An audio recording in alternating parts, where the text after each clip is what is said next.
Hey guys, it's starting coming at you with another game of Total Warhammer 3. We're here with Skrag the Slaughterer again, looking gnarly as always. So the Karsteins are very much almost out of it.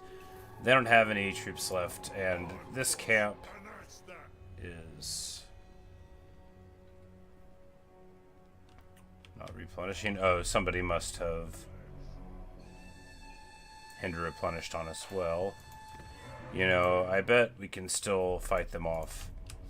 Because it's their last thing. They don't have any lands. If they pop this camp, that'll be annoying. We'll just get another one. But we'll obviously have to eventually go and get rid of the Von Karsteins. But I think because we autoed them last time, I don't think they're going to get any stronger. They could probably, you know, raise dead and stuff, though. But so this army is plagued still.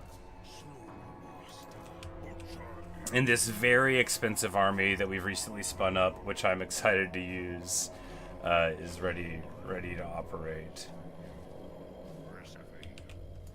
And we're going to be going to Barkvar.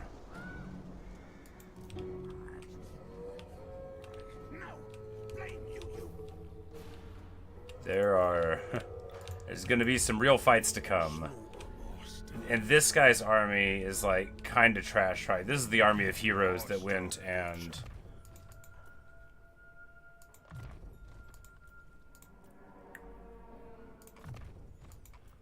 got all the way inside of the cookie jar. They're the reason why we have lands down here. I mean, it's not like great to have them, but we've got them. I guess we're gonna give. I mean, if we give these to Thorgrim, it won't, like, hurt him, but we might as well just lose these whenever they come in. I mean, we could try to spin up another army down there just to hold it. What could we recruit here? I mean, we could get, like, a bunch of Gorgers. It's not a terrible idea, right? Oh my goodness, that... It is a terrible idea, that's right. So, yeah, it cost us 1,400 just to have another army at all. So we're gonna have to chill. I gotta remember how expensive our stuff is. Smaller, more elite forces. That's the order of the day.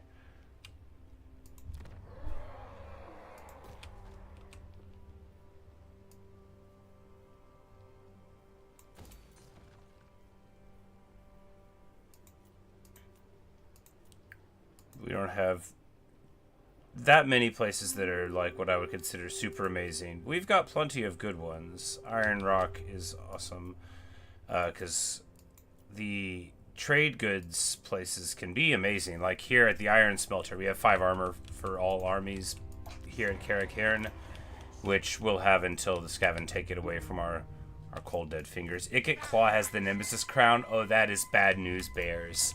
All right. That is not excellent. All right, we are very clearly going to get a non-aggression pact here and military access, and he's going to pay us a little bit for his trouble. Sounds like a deal. I don't think he'll like even be confederatable, but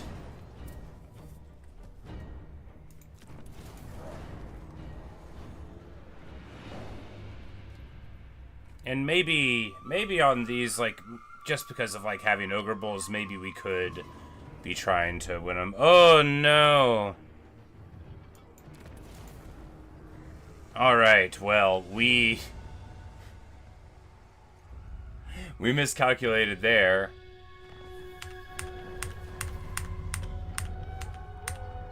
Alright, so the Von Karsteins are not dead.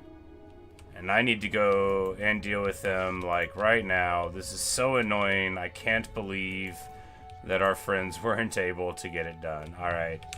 But we're already right here, so we might as well get rid of Festus, right? Yeah, he only has one place. And we are going to do what's called a real pro-gamer move. Greetings from Sigma.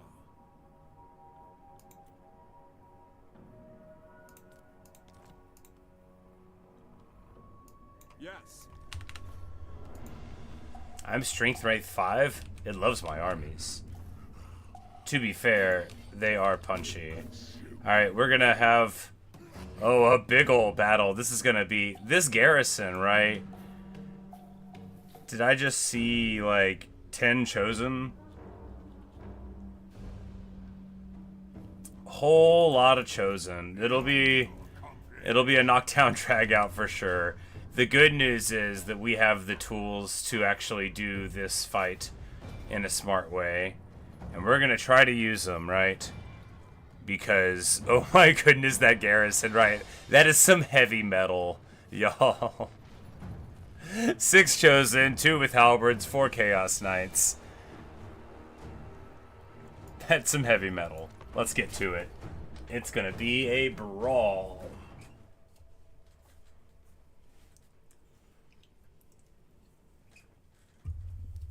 We recognize this architecture pretty well. And of course, we have a lot of tools that are going to help us get to the fight. First of all, we need to identify where we're going to engage. Because, like, with gyro bombers, with uses of restock, you know, we've only got the one restock, I guess, but in this army, that's right, we put it on the other one. But we'll be able to pop the wall, probably over here.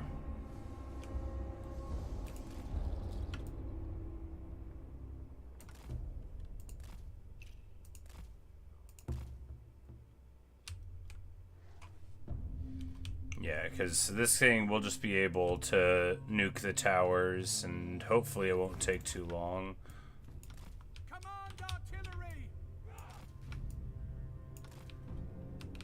And this artillery, we're just gonna... We're borrowing it, right? So...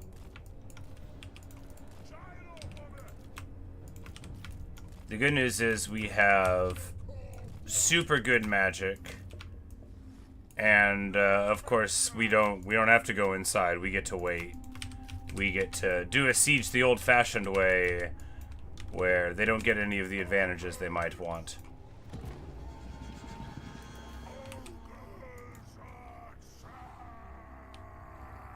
Because the thing about Hellstorm rocket batteries is, and the reason why we love them, is they're like wildly inaccurate, but they can get it done anyway. Alright, so shooting at these towers, we might use actually the entire Iron Blaster thing to get it done, but because of their like explosive damage, you know, they're just gonna like accidentally get a bunch of firepower done.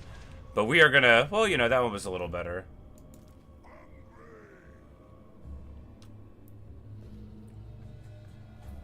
We're gonna be able to drop the Stone Shaker right here and maybe make this hero fall on the ground and die. Yes, yeah. Oh, yeah, that's the good stuff right there. Cracking the wall, which will kill the units that are above it, so we get a hero spike out of it. Very nice. That exalted hero not able to live his dreams. Sad. Alright, we need to get our summons rolling because our summons never disappear.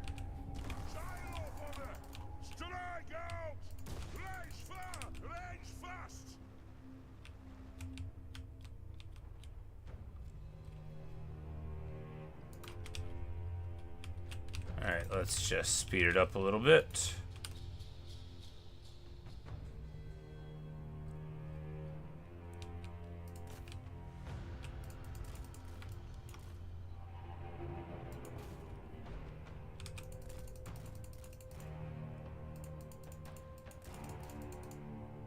Because, like, this is absolutely not going to be any kind of fair fight. Alright, what we want to do now is... crack here. Oh my goodness. Oh wow, and that is how misery is made, right? This guy interprets my orders somehow to drive up to the wall.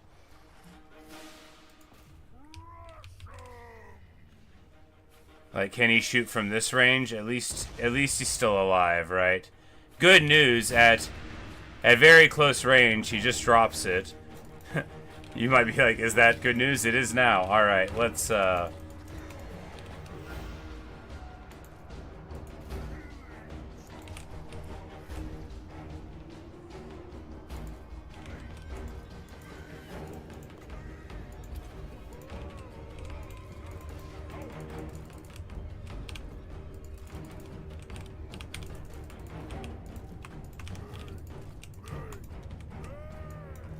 it's about to get incredibly real in here.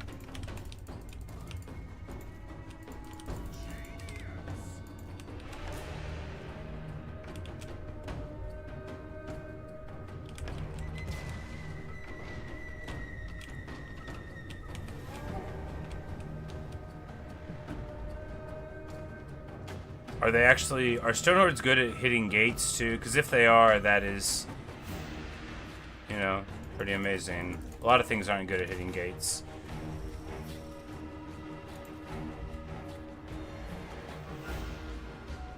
I guess at the super close range, they actually do alright there. Do we need to have anyone back here to protect the Hellstorm? I don't think so.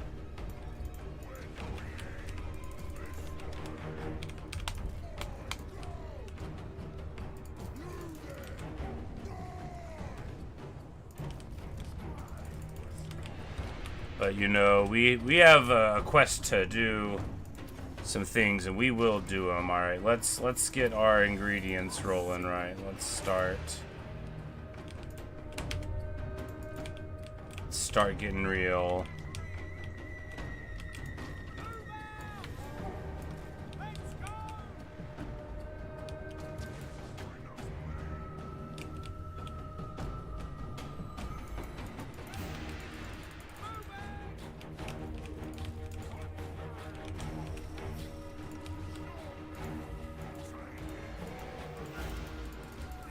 We'll be inside before too long.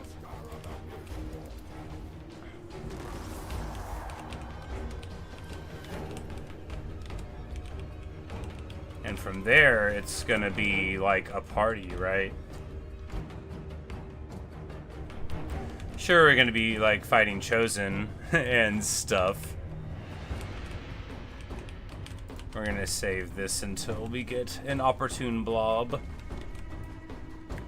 So we don't have like an absolutely bonkers amount of wins, right? Although, yeah, we might as well Rod. He's got regen. We're gonna do all the abilities that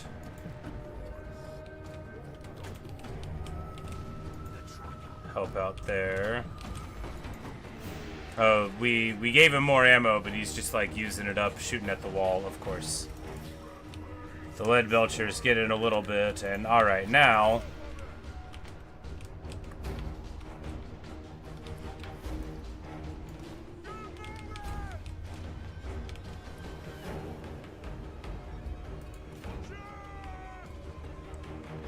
we're gonna find some Chosen halberds with the gyro bombers and have a party. Let's get into the cookie jar, shall we? Alright, this is a big density of guys. Is this a good target? No, not as good as we'll get.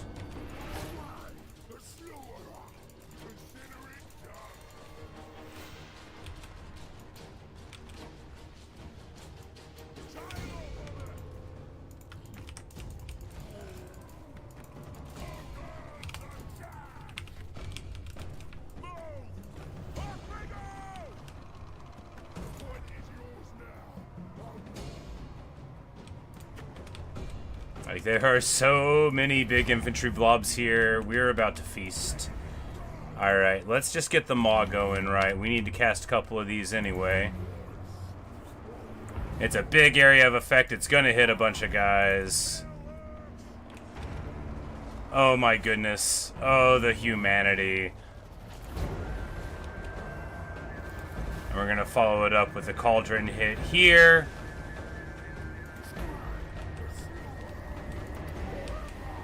Pop a rod.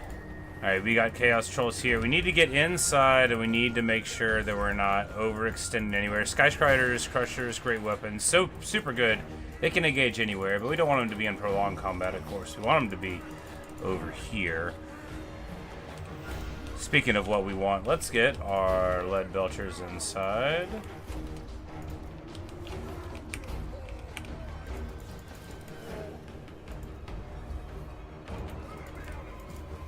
And the Crusher and Brag over here on the Chaos Knights. Skrag here, and of course our loyal and wonderful Gyro Bomber Air Force availing themselves well. We're gonna crack another maw right here, why not? And we need to get engaged here. We're going to blow up this barricade just for simplicity's sake. I actually don't love that I did that, but you know, it all happened. We can't take it back.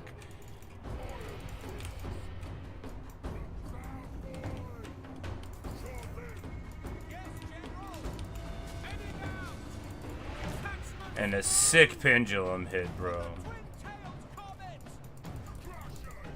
I'm gonna go ahead and pop in here and here. Is Brag engaged? Brag is engaged. That's good. We're gonna Colossal Strike. We're gonna Helm of Discord, Gouger. We're gonna pop every ability. I even know what some of them do.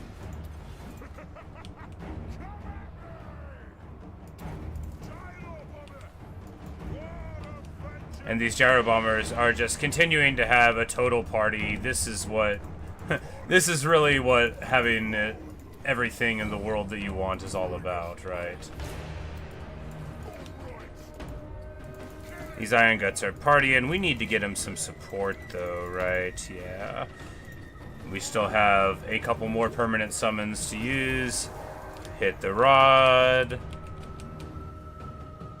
Crack them all right here. I don't love that cast, but we did it. I guess we had plenty of time to cancel it, but you know, it hit some Plague Bears. Look, we've got lots of Winds Reserve, and the maul only costs like 6 because of cane effects, which is crazy. Like, that's way too good of a spell to cost 6. But I'm not gonna like stop casting it, right? You know, I can't believe they would let me do this, but.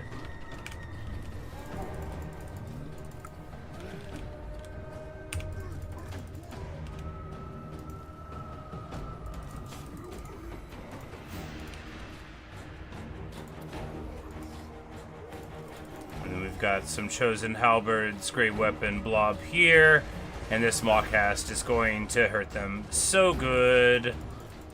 So good. Brag's having a party here. We're just going to try to move forward on them. Time for a restock on this Gyro Bomber, who is really, really having a party, right? This is what they live for. Just to mow down tons of these Chaos scum. Our strongest character on the field wasn't doing anything for a while there. That's okay. And, you know, our lead belchers, this just goes to show that maybe my army could be different, and I'd be equally happy. Like, maybe drop some lead belchers for more gorgers, you know?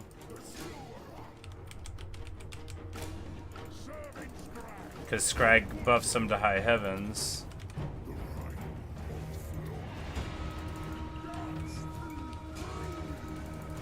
But the chariot comes in on Stonehorn, and they're not going to love what happens next. Alright, we're going to feast here. Yeah, these guys are getting beat up. Oh, they're probably fighting Chosen with halberds. They're fighting Chosen with halberds.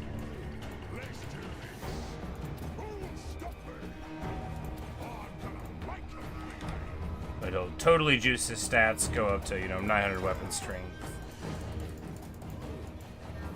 And these Iron Guts, you know, like, the Iron Guts want to fight, like, infantry-ish, but really they just want to fight anybody. The bonus for infantry they have is small.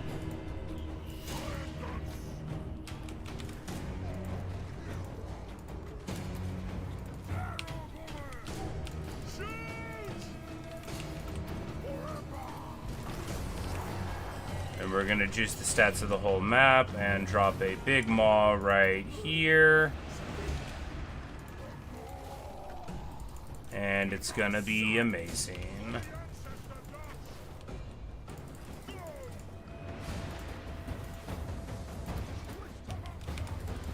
And now it's time for a bombing run.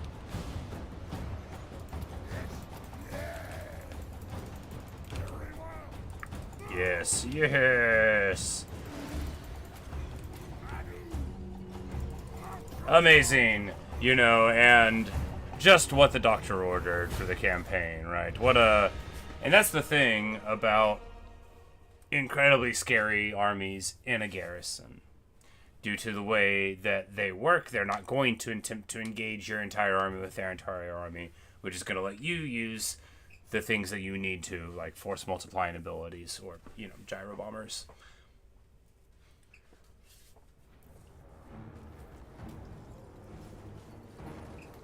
But the thing with lead belchers is they're quite amazing in a field battle.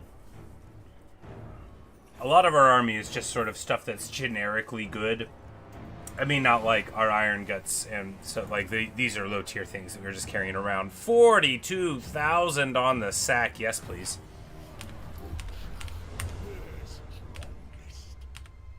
Oh, and he gets a couple of his big names. All of them, no, a couple of them. Because we now get cheaper maw. Is it 5 now?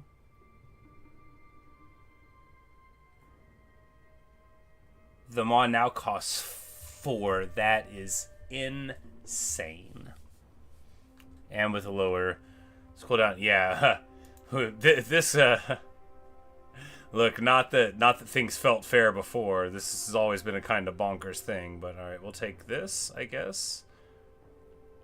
No, because we're getting rid of the iron guts pretty soon, and we're moving to man-eaters, because we're rich. I guess we'll get that.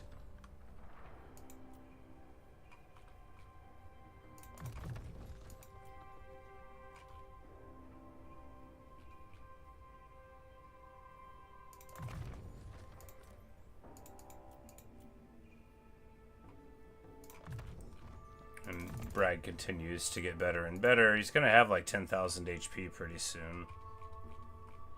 Pretty good stuff.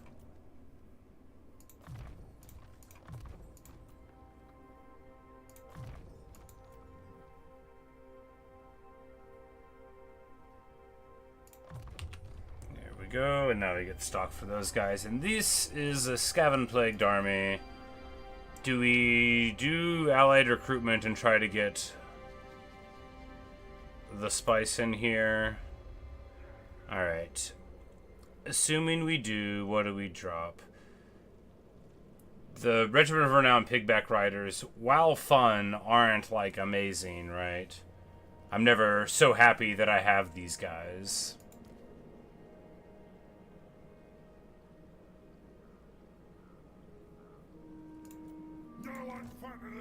Whereas a gyro bomber goes well anywhere.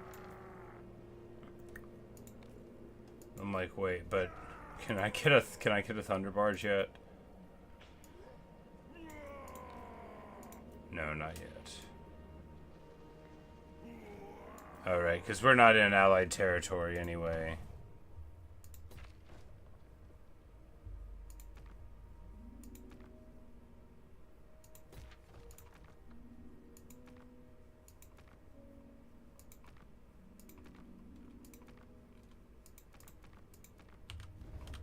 Anyway, the gyro bomber is totally good, and can I get another one for another 14? Yeah, you know, actually, we'll just take another one.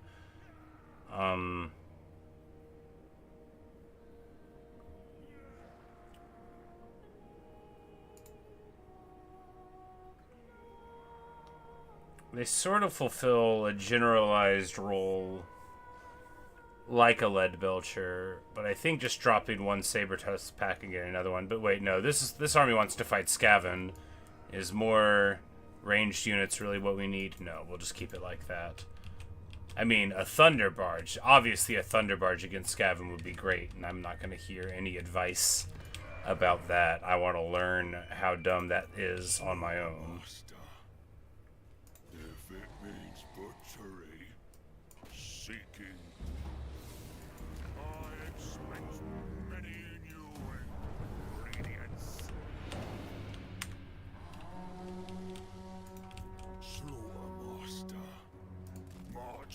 We're just going right here because I don't know if they can attack Barrack far from there, right?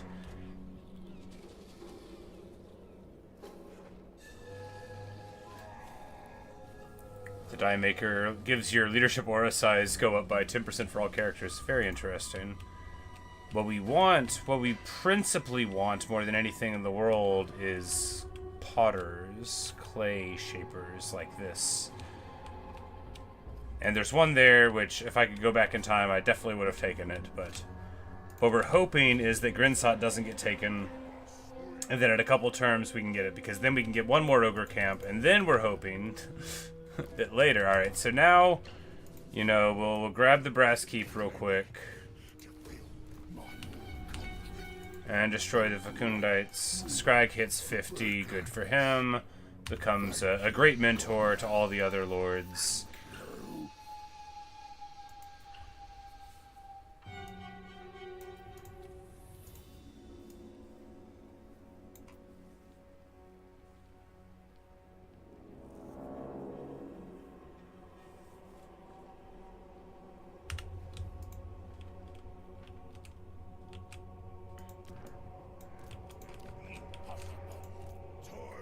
But, you know, the thing is, and why I'm, like, kind of pumped about where this campaign is now, is, like, we're good now. We've got it, right? Like, we totally do.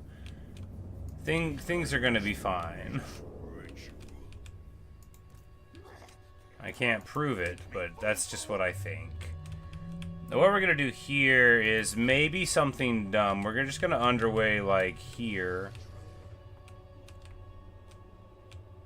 Like here. Reasoning that I think on an underway interception they don't bring in multiple armies. I've been wrong before.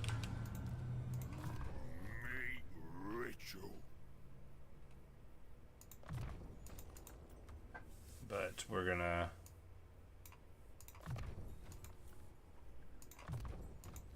be happy to level up this army as it goes. Alright, so do we... Nope, that's all for a very nice turn. And of course we are absolutely going to hope that this is going to help out our friends. And then, you know, when we deal with Vlad as well, which we'll be able to do soon-ish. Oh, Brass Keep has one of these mining pits as well. I don't think it's good enough to keep a major settlement like this when we could give it to, like, Franz and really cheer him up. Be at peace, for that is all I ever want. On it!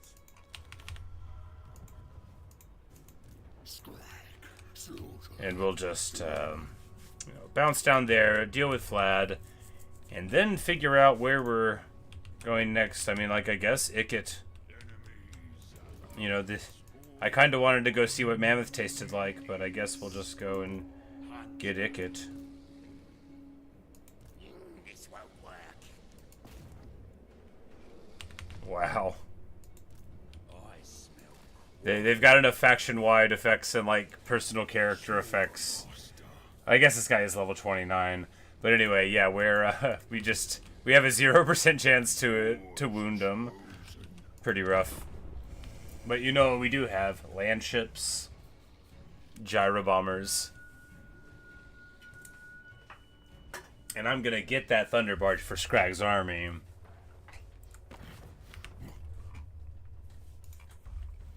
And we're seeing now the other terrible thing about Skaven, which is that their characters are pretty good, and there's so many of them now. And they're gonna be they're gonna be making our army super miserable here. Yep, like right there. That's our guy, that's our immortal dude. So now we're seeing, you know, this is a way that they can really mess you up.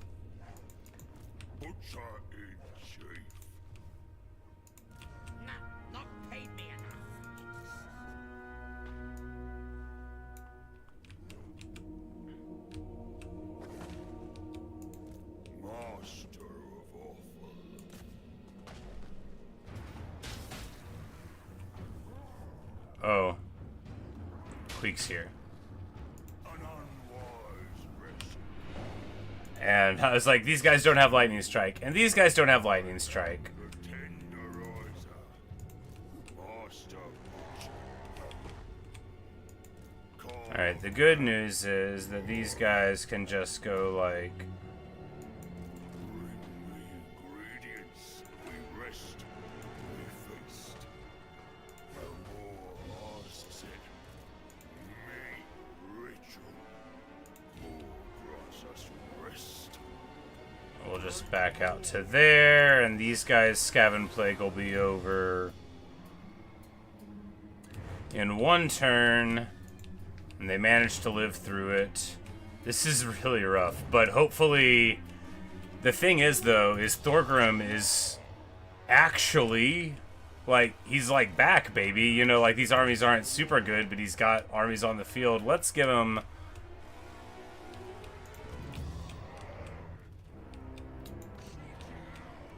I'm like, I want to hold on to the Black Iron Mine if I can. You know, Thorgrim's doing alright with this little block here, right?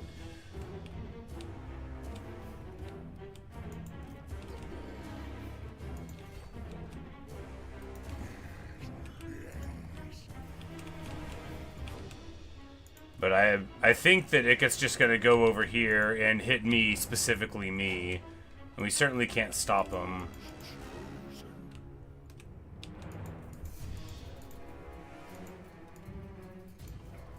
Imminent rebellion, where?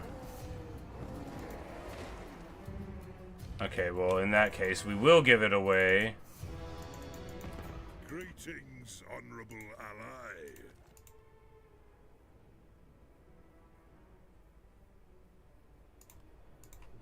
Like, we're taking some of his money. We're not gonna try to, like, totally clear him, yeah. He really wants it. We'll give it to him. Of course, this might make it be lost. But, you know, at least...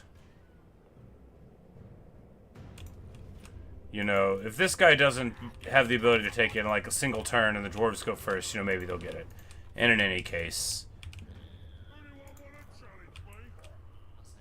That's what the goal is. This guy was already immortal, because they're always immortal, I think, these camp guys are.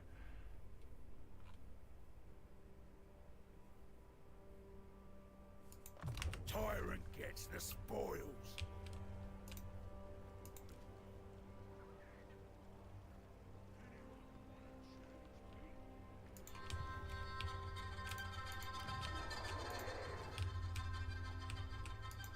The law decrees it.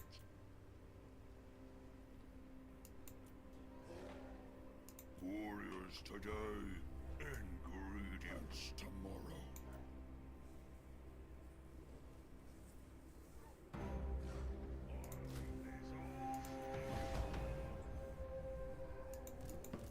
Master butcher.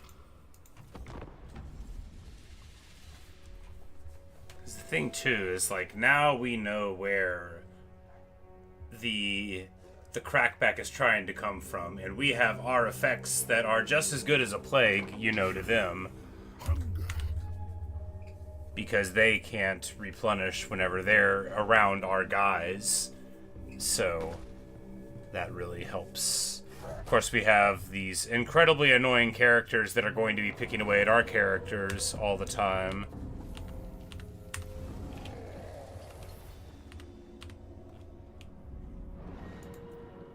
Skrag got plague, but I think this is Nurgle plague. No, it's a Skaven plague. That's incredibly annoying. Oh, we got it from this settlement. Well, I guess we're gonna spread it a little bit.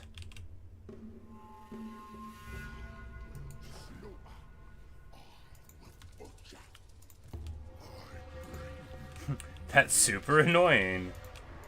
Wow, that's annoying. Of course, the other thing that's annoying is that Ikit Claw is about to absolutely maul everything. He's far from home, right? Okay, so the good news is that while he was doing that, you know, the dwarves moved in to the glade. The bad news is that I don't know if they could support that. Fascinating what's going on here with our Grand Alliance.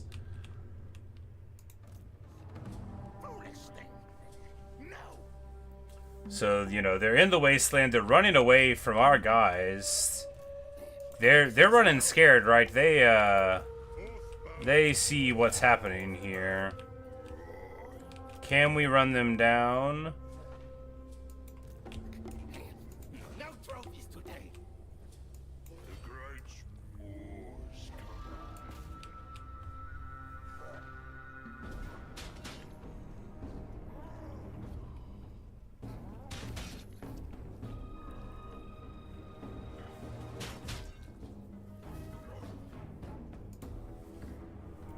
Yeah, you know, I guess let's get to it, right?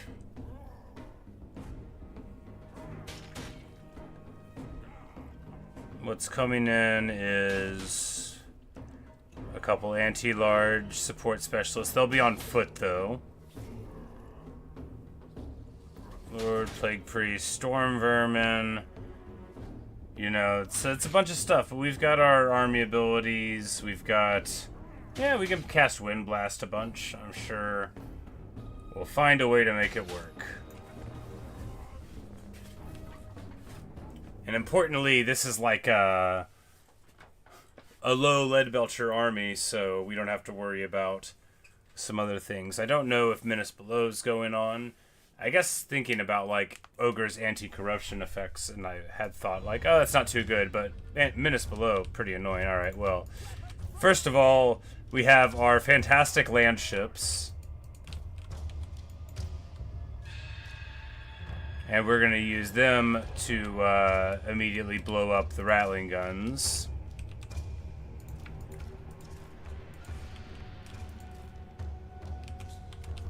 And the Thunder Tusks are just going to move up the flank this way as well. And try to get on this side of those. So they have... Oh my goodness, the entire army is slingers. Well... That is not going to go so well for them.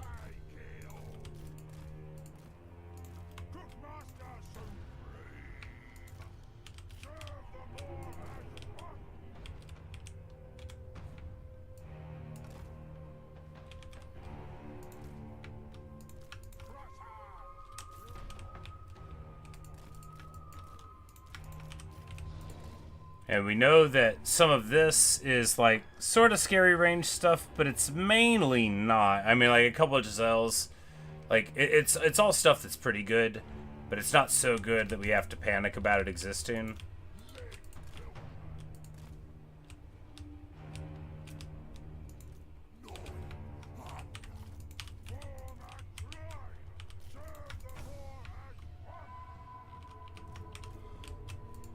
And this will be like the Queek Squad, right? We'll have the Giant and the Iron Guts to beat him down. We don't have like normal hero stuff against him, yeah. And then we'll just push in like so.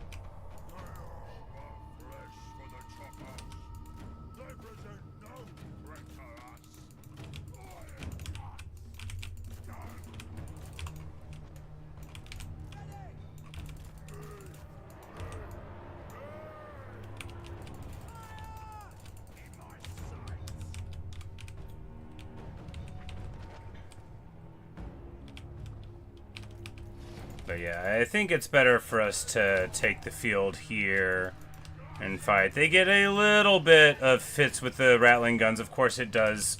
You know, a huge amount of the bar rattling guns are super good. Queek runs up into the Lord. Not great for us, but we're just going to get some other guys engaged with him, right?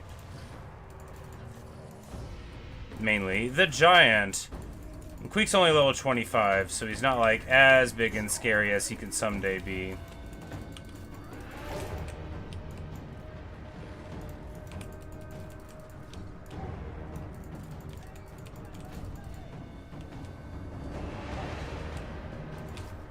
Landships can fire and move, so we're just gonna take advantage of that.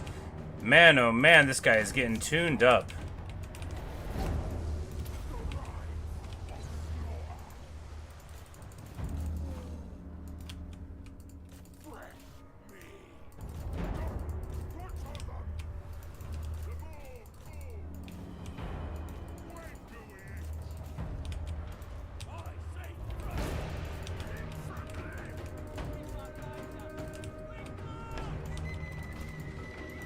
Alright, and here we need to dive on these clan rats because this summon could otherwise get on top of the Iron Belchers. There we go. It works. Queek is still in the midst of getting worked on here. We're just going to rotate the whole way over here.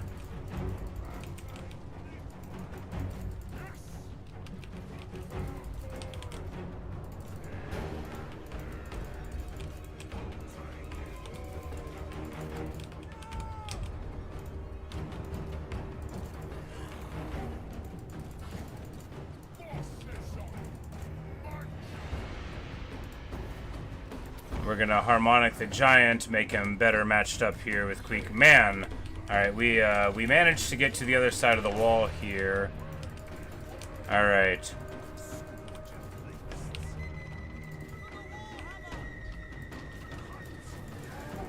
All right, we need to get these big monster beasties on these big monster beasties.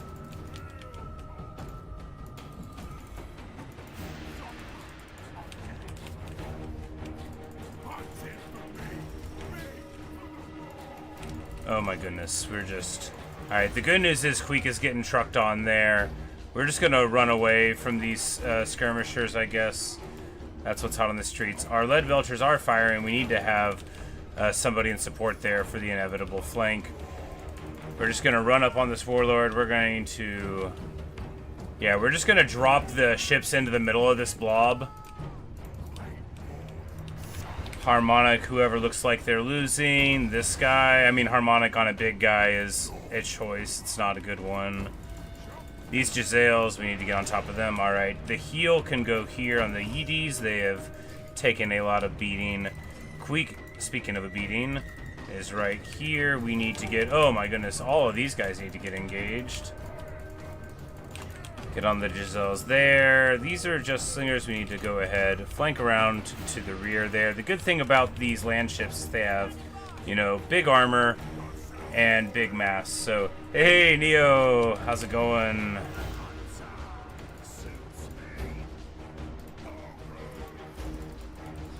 And of course, the Packmasters are in there beating on the Hunters. We need to get the Hunters out.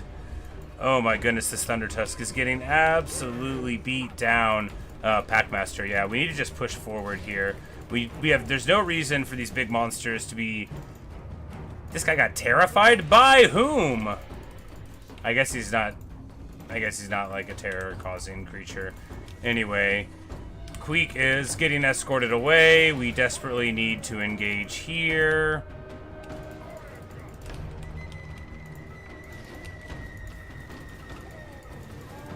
And while getting on these Giselles is nice, like, we need to get on top of these poison wind mortars too. The good news is I think we're about to wrap them up. The other good news is this is just one of the armies that's here in theater. We have another army in theater here. Will you better for this shit? Yeah, sure.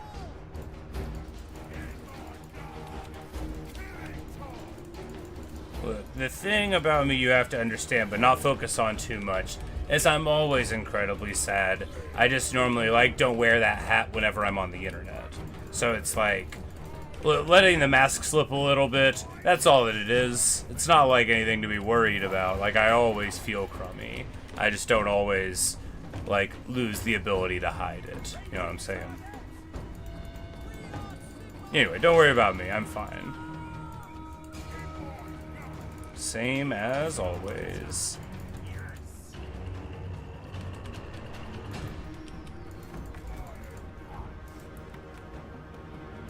And our army ability works even after the battle is resolved. And let me tell you that Meat Feast on a land ship, pretty good. You know, I don't know if the land ships are good enough to take. They're amazing, and I love them. Are they Thunder Barge level? Probably not, but what is, right? It's hardly fair.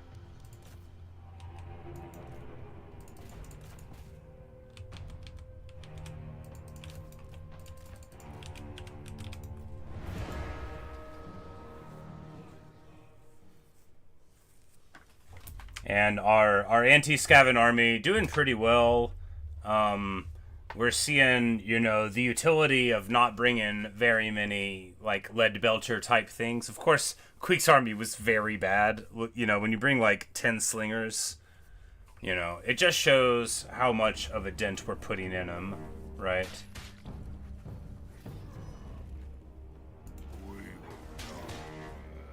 tonight.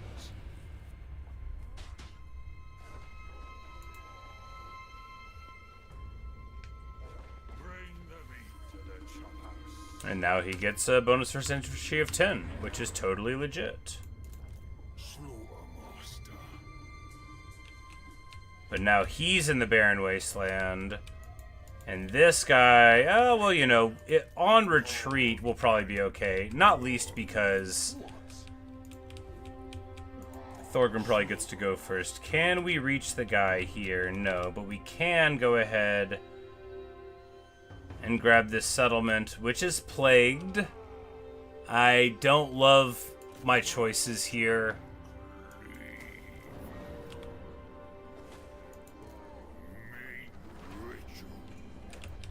Yeah, I'm fine. Moors chosen.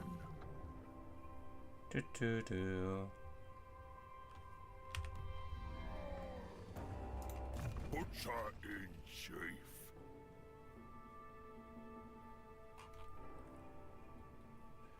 And of course, we only need 4 points to get to the next one, which is pretty nice.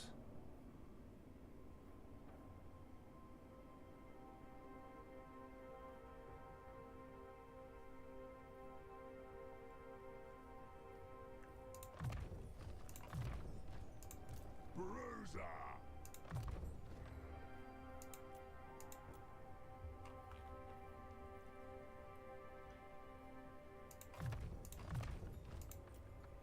And if we can stop from getting popped by a Skaven all the time, then we'll really be doing well. Gets heroic killing blow.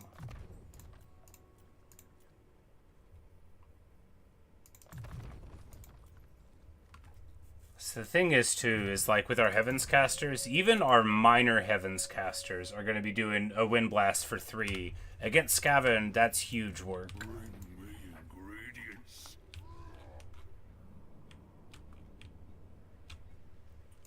Grab something to eat. Then we talk. Go beat him up and force him into the Confederation. I just signed a non-aggression pact with him not long ago.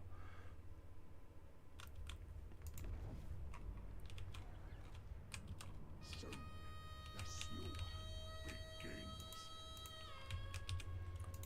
And like, we're Skaven plagued all over the place. Super annoying. This guy's army, however, gets unplagued. Not happening. Not yet. And it definitely looks like Ikit is going to come over here and get into the cookie jar, which is really too bad. I would like to have a third Ogre Camp someday. It's not looking very probable right now. You know, we don't really need this one anymore, I guess, so we can pack it up. Of the tribe. So you like his campaign? That's how you got the very hard achievement for it. It's nice. Yeah, I heard that it was great fun. You know, you just get to sort of like pop around. You know, you don't really have to defend.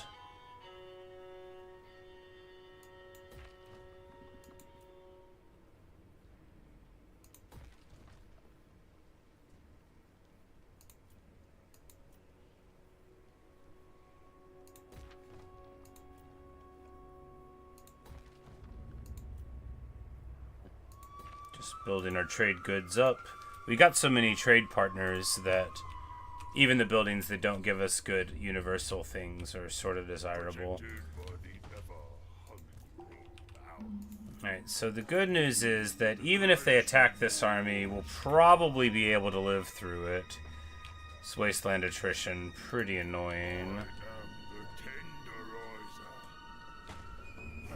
tenderizer. Yeah, I don't have any of his man-eaters yet. I just, like, basically got to the ability to be able to recruit them, whatever building it's in. I don't even have it here. Okay, so in conclusion, you can't build all of the things in one place.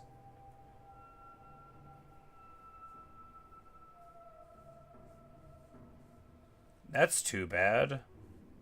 I guess you just get rid of the bruiser stack.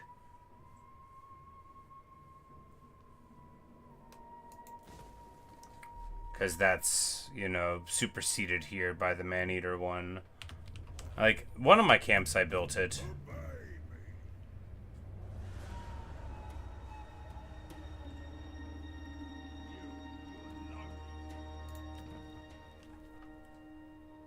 Oh, that one had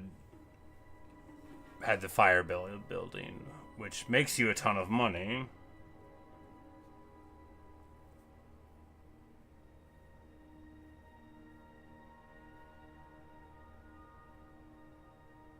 Because, like, iron blasters you can get anywhere.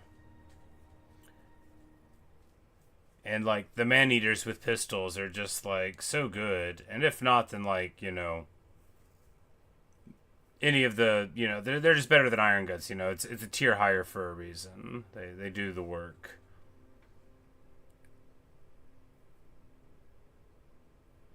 Like, they have 1,000 more hit points, you know, it's just good stuff. But anyway.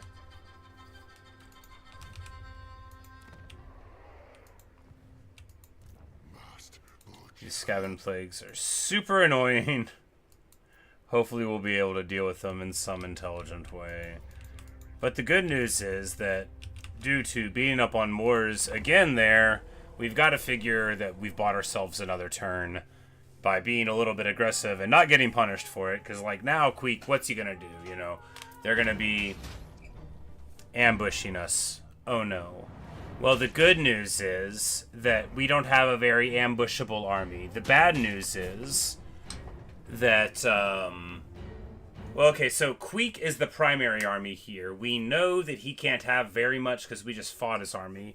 He's got 2 reinforcing armies. That's not so good.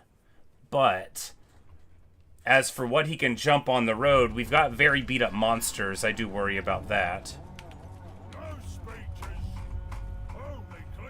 But I guess we could just run over him and then, you know, leave the ambush site. But that's why I built this army this way, right? Is so if we got caught in an ambush, there wouldn't be too much happiness for him because of it. Yeah, we're just gonna...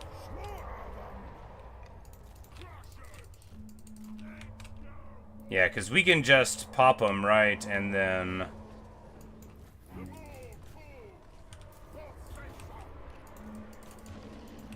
So it's like, because I know that his army is super beat up, like they couldn't have gotten anything, right? Post-turn recruitment like that instant for the Skaven, I don't think they've really got it, you know? Could have gotten some RORs potentially, but what we're gonna do...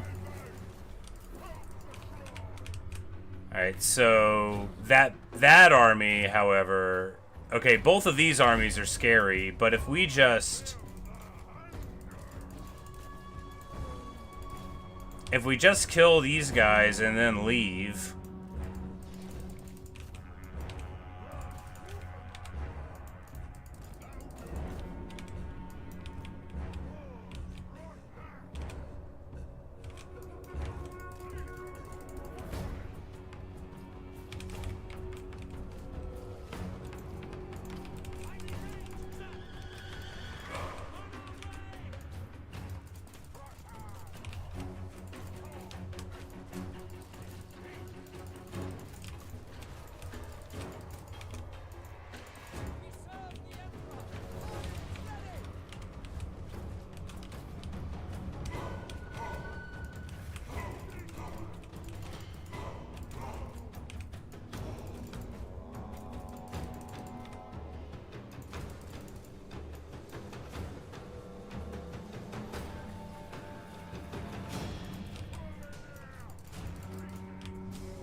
But, you know, maybe by trying to withdraw, we're gonna get bitten here. Because I've never actually done this from an ambush, I just know that the button's there. Does it work? Are we gonna lose? Because if I've already been leaving the battlefield here, I don't understand. Is this just like where we can go to safely try to withdraw? This is a bad time to learn how to play.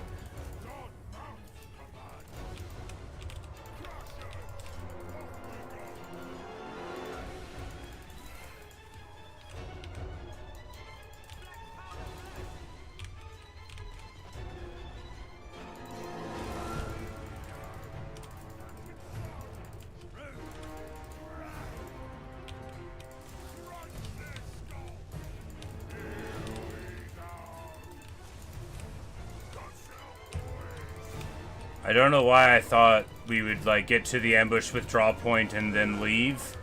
It's what it feels like happens if the computer does it. I'm bargaining with my loss already. You know, let's just try to make it hurt. Ah, man. Terrible. Feels bad. Feels super bad. Not least because, like, we moved out and then now, like, you know, this is a classic stupid move, right? Why do you move out unscouted against Skaven and then act surprised when they have more armies than you thought? Like, you get what you pay for. Like, I deserve to lose.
But when the rattling guns open up, like, we're about to die. We're about to die so bad.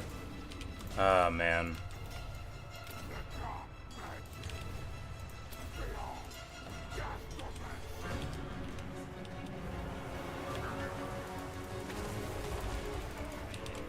Just don't have any answer for getting swarmed like this. It's too much for this army to deal with. I mean, it's too beat up, and I'm too bad at the game.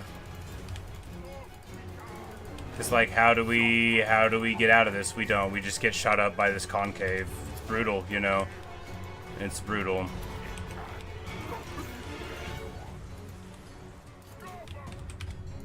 All the monsters die, all the land ships die, everybody dies. And that's what happens when you get 5 rattling guns that shoot at you. That is what happens. I'm so bad at this game. Terrible. Terrible play.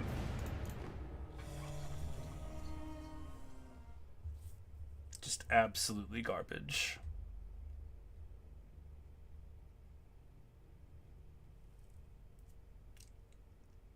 Ah, well. I've never been good at this game. I don't know why I act surprised whenever I don't play well and just get absolutely trash canned. Terrible. And somehow here, we're able to kill them on the crackback as they go away, which is super funny. I'm gonna take it, though.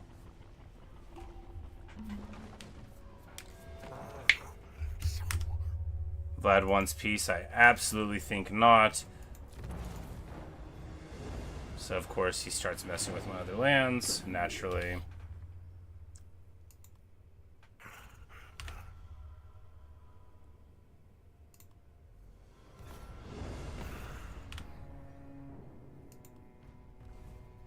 Zufar wants me to get involved in war for 200. That's barely worth it.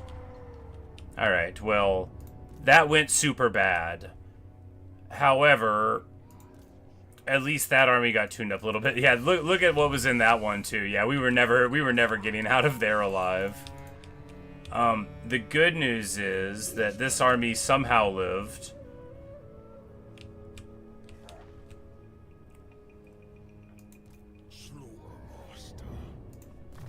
And this guy does have lightning strike, which means we are going to be able to come in here, lightning strike him off. He's the stronger army anyway. Yeah, we've, you know, we might have him in a little rock and a hard place now. Maybe.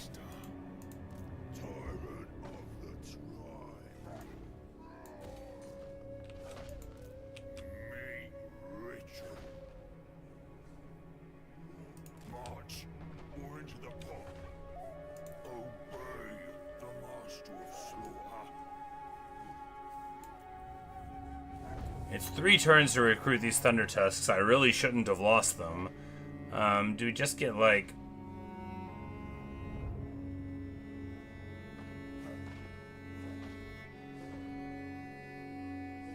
like, some Gorgers? I mean, Gorgers are real good against Skaven, right?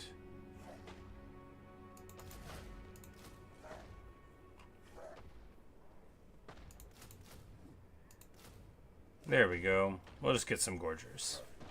It's 2-turn recruitment for them, which is just, like, pretty annoying, but what are you gonna do, right? Not possible. It's madness.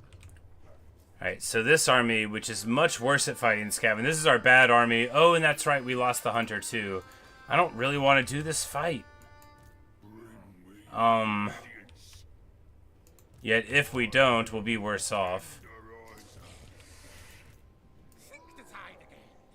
Well, at least if we get this guy underground, we'll be fighting Skaven underground, where they have a huge ranged advantage on us. Why did I say it like that was going to be a good thing?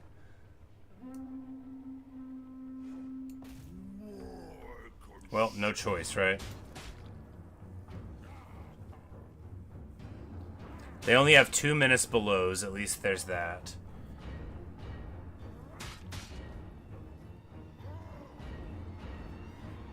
They got a Packmaster that's mounted, so that'll be a very dangerous foe. They're super quick. They've got summons. You know, they regenerate. However, you can shoot them. Theoretically, you can shoot them.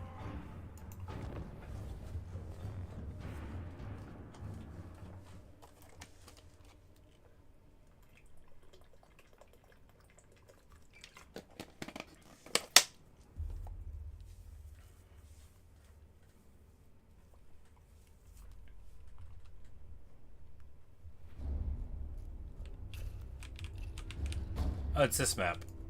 Well, this is hardly the worst one to fight Skaven on, right? So you can just sort of like pop here. You know, line of sights are really far away. They really, you know, they're going to be pretty annoyed by everything happening here.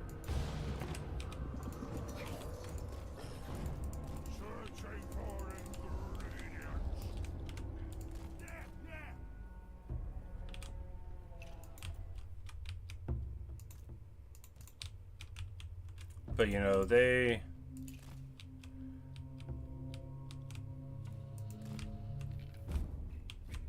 like, I don't even think they can do Menace Belows yet because they don't know where we are because this map is so big. We're just going to move a test unit of Ogre Bulls forward. See if they're moving or whatever. And if they're not, then we'll have to start, I suppose.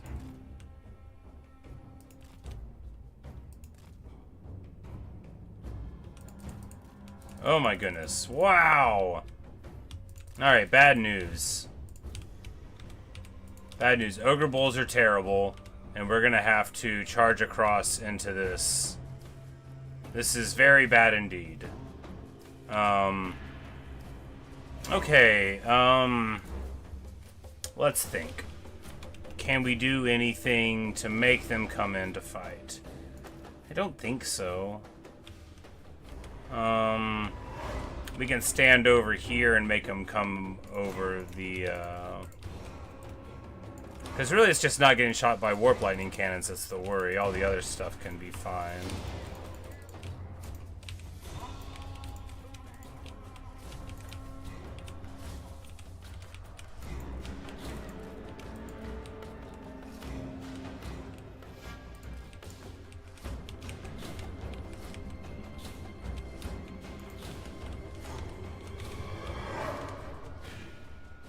Yeah, and we're already exhausted moving because I moved in fast speed. Anyway, that's the amazing thing about playing this game.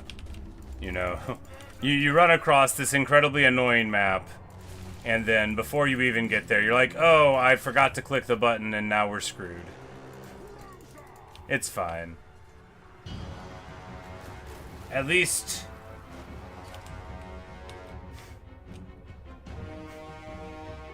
At least we got the summons dealt with, right?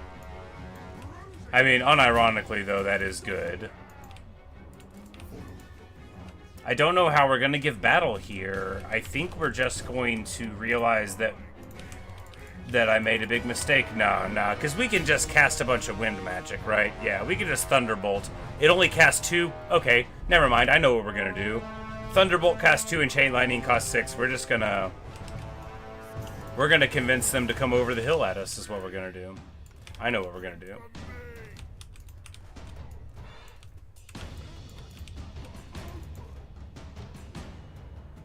He is kind of slow. He might get murdered if we leave him out there. We will send the stealthy fool to protect him. Yeah, because they could totally run him down and kill him. But maybe they won't.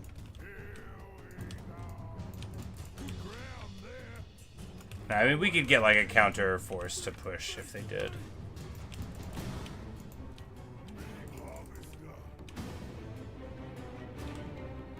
Because, like, we can absolutely just, like, Thunderbolt him down. 300 is a long range.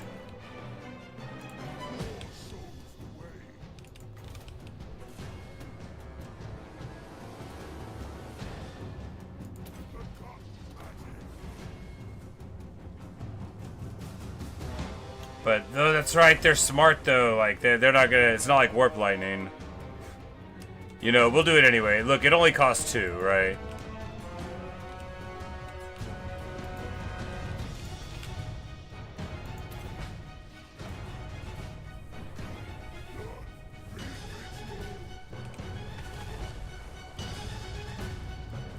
Because, I mean, honestly, if they just want to let me do this, like, 1,000 times... Look, is it sporting? No. Am I gonna do it anyway? Yes.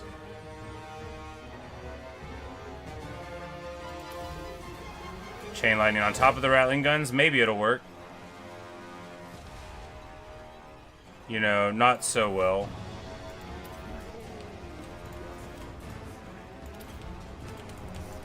But, you know, they're coming for us, so let's leave.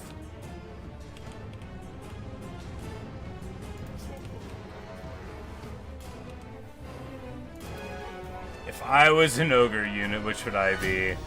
I think I would want to be the Iron Blaster guy. You know, like, I love chariots, and I think riding around with my big rhino buddy and, like, shooting a massive cannon, I think that would be very sweet. What a good question. What about you?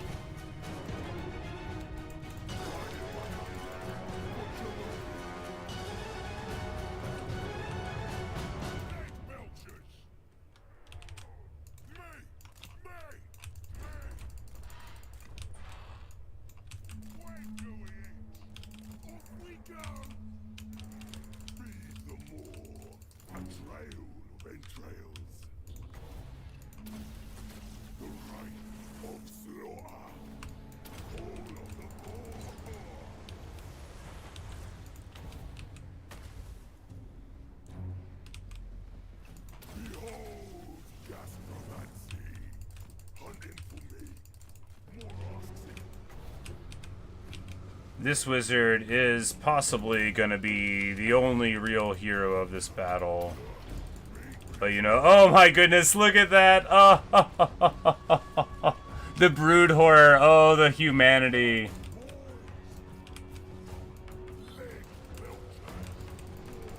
Alright, the rattling gun's there on the hill. Oh my goodness. Oh, wow. That is so bad. Alright, can we... He got knocked over. Can we get away? Yeah, the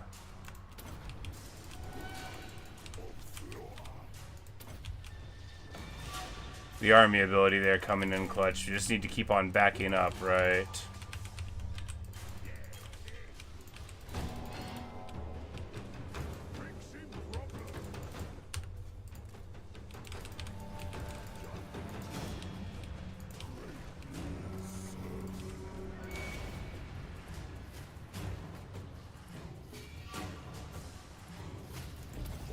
It's like, this isn't like a great place for a chain lightning, but they're all gonna have to move through it, so maybe it'll be fine. Because the thing is we now have to engage in the center. But, you know, the rattling gun's now getting into the iron gut line. Unfortunately, you know, we are gonna be now taking artillery fire in the back. Do we just try to fly the vultures over the top? We try to. Is it going to be good? Irrelevant. Don't ask questions like that. I don't want to know.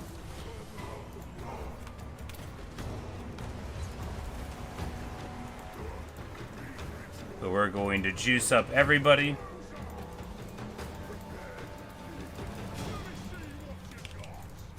Oh no, the man-eater's all the way back over here. Not so good. The good news is about the Skaven artillery being online. Oh wow, you know, the blood vultures actually get on top of the catapults pretty well. Do they do anything once they're there? No, but hey, it's about sending a message. And honestly, they're doing great. I'm so glad I took one single unit of these. You know, you don't need them for every faction, but against Skaven, they are quite wonderful, and we are going to get it done here. The lead belchers belch in their lead, and honestly, you know, these blood vultures getting it done. We get jumped on by rats, probably summoned rats. I don't think they even had any.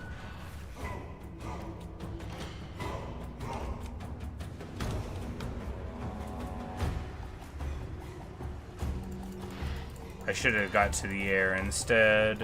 What are you gonna do, right?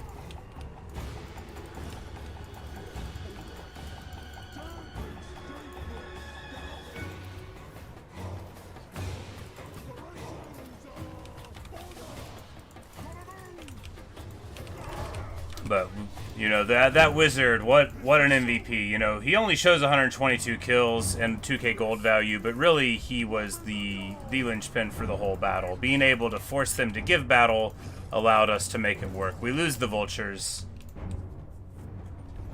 Yeah, you know, they're so much better when you have a hunter to give them stock, I assume. You know, they certainly are good for Skaven in general, right? Because, you know, against Skaven, what you want is the ability to quickly jump on, you know, a surprise weapons team, or you know, obviously a surprise artillery is less surprising.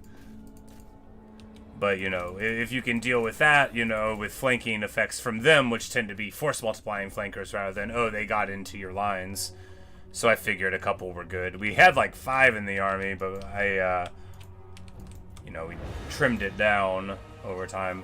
And, you know, because they have like 125 speed, right? Which is just so much speed. And with their vulture effect, if you get it online, they only need 80 kills to get plus 20 attack, which takes them up to like 50 or something, or 60, I think.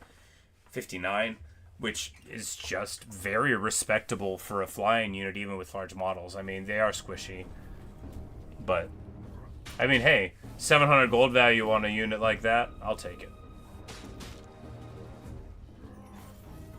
The lead belchers, of course, feasting in value. You know, because I was thinking less lead belchers against Skaven, that's good. And it's true that, like, in an ambush situation, it's good. But I guess we could just, like, even if we are ambushed, if we just charge the lead belchers in somewhere, we can probably protect them a little. But wish we would have done a better job tuning these guys up. The good news is, though, that they are all in a very bad spot now. Oh, this is so nice, okay. Yeah, so Belagar, and talk about a rat-killing army. I mean, AP, great weapons, Dwarf Warriors notwithstanding, you know. Bolt Throwers, sure. Quarrelers, sure. Great Weapon Quarriers, sure. Iron Drakes, yes please. Burn them all. And this one, you got even more Burnination. Miners with blasting charges, flame cannons. Oh, it's about to be a party up in here. And of course, Grimgor at strength rank 1 still. It's right over there. We're strength rank 5 though, which it just goes to show how much they appreciate my highly elite armies.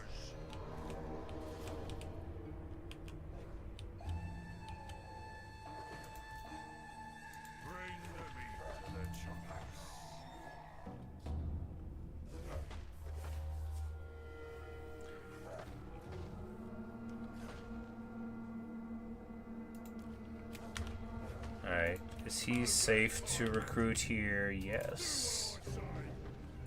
So we're just gonna drop all of these guys an Iron Gut swap. Swap a Saber Tusk pack for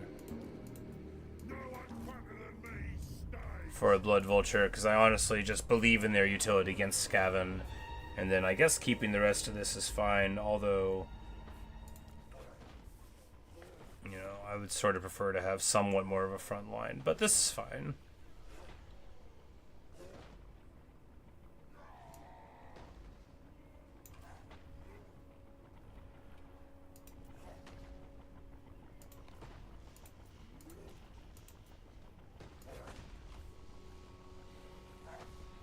Oh no!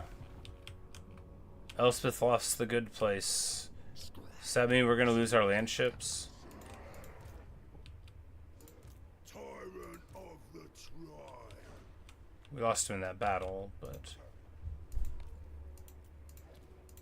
like, it's not that I'm worried about the fact that Ikit Claw is ravaging our best pal and is about to move all the way in, and he has the Nemesis Crown. I'm like, what's gonna happen to my land ships?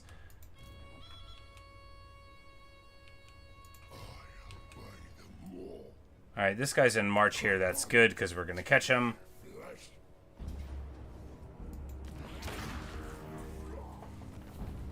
You say I should do a classic dwarf campaign soon? Perhaps, perhaps. I like the non-classic ones, but that could be a lot of fun. I've been looking at, I think that's right, like, why am I here? We can't do anything there. We're just gonna move here. We should be able to get Krugenheim before he gets anything off the ground there. But there's the old world mod, which I think is pretty interesting, which I've never used before, but Brag the gutsman. could be fun to do on there. Because like the last dwarf campaign I did was Grombrindle, not Grombrindle, that's a lie, Malachi. It was Malachi, and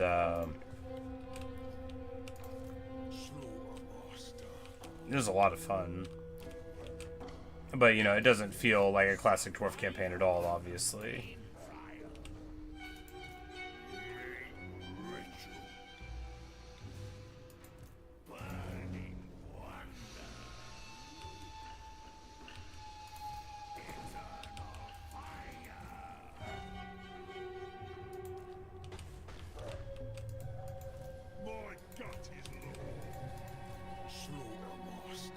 I'm like, can we get in here? I mean, we have to. Do we take the auto? Oh my goodness. I mean, I feel like we take the auto just out of cowardice, right? Like, do we actually win this fight if we do it ourselves? Like, look at all the ROR trash in there. That's super scary. I mean, I guess we could try.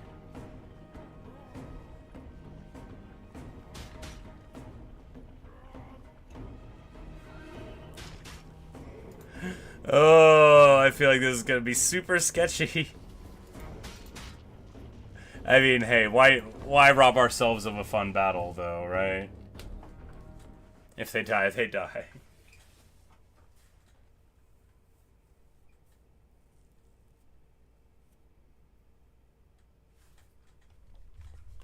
So they have zap cannons and all this other tools for us, and we have one big pillar.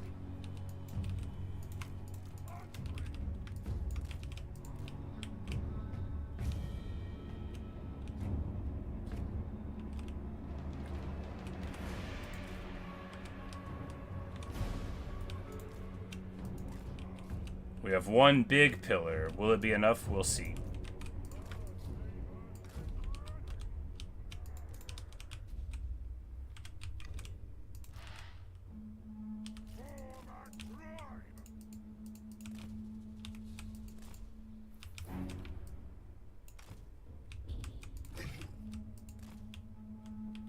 I mean, I think it'll probably be fine, right? Because, like, what are they gonna do? They're gonna have to walk a kind of far way to us, and then we'll carve them up somehow. I don't have a plan for that, but that's what we're gonna do.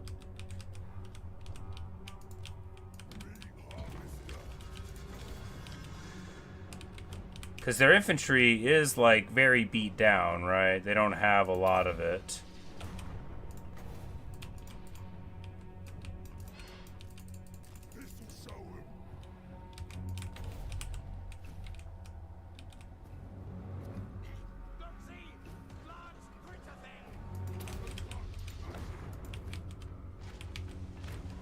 And I swear I'm not doing this to pick on them, but if they're gonna just like shoot directly at the wall here, I am gonna let them do it while I try to thunderbolt them into attacking me.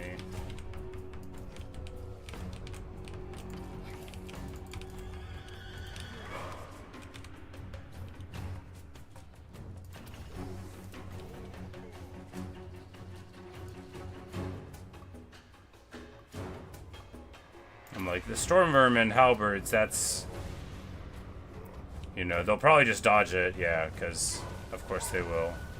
Anyway, it's only 2 wins. If it was like 8, this would be like very bad, but as it is, we have a ton of reserve, and even with very inefficient casts, we're fine. Anyway, we're just going to fast forward it until we can. I'm like, they're gonna break. They're gonna get so bored of me shooting them that they're going to move forward. And it happened.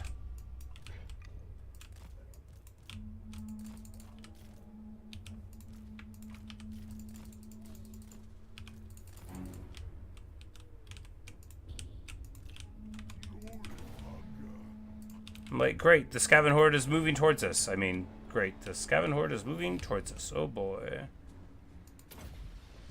Now, the good news is that this is the ROR army again, right? And all the RORs for Skaven are pretty scary, which means we'll have 10 more turns without having them.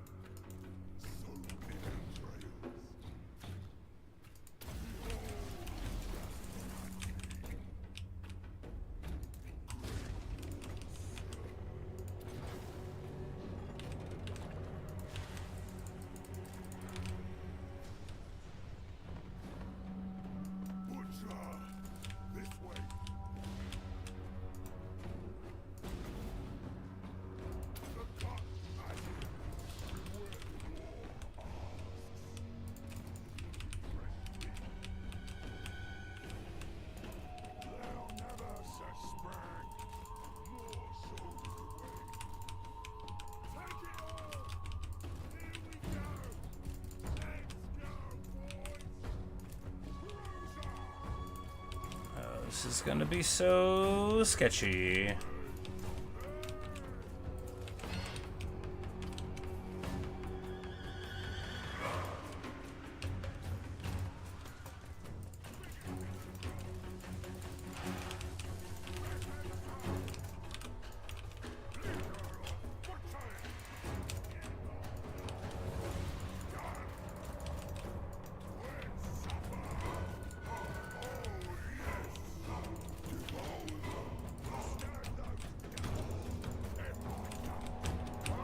doing this under the rationale that if we simply get in immediately, then they won't have a chance to do too much with their crazy artillery. Now, will it work? Maybe. If not, we'll just charge to this side of the whole line.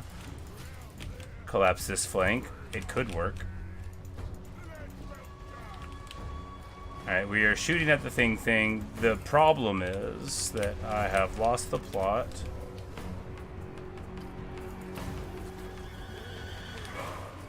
Oh my goodness. We got countered by Storm Vermin, caught up on them, failed to make it in to the weapons team line, and are now getting shot up. On the upside, though, the Thing Hell Pit Abomination is getting beat up, and the big monster ROR is a problem, so we're going to get our dudes on the Doom Wheel. At least the Lead Belchers are shooting at good targets, right? And now we'll get here, and I don't think they have a follow-up for us winning this fight. You know, at least I was brave and didn't take the auto. It was an interesting fight. I'm just scared of Skaven, right? Like, I have a long experience losing battles to them that are theoretically winnable. But I guess I should have believed. You know, you gotta believe in the heart of the cards and in 2 mana, 2 Winds of Magic Heavens Casters, because they, especially with this architecture, which is just so funny, right? To have a spire on the map to let you do what you desperately need to do, which is force an engagement.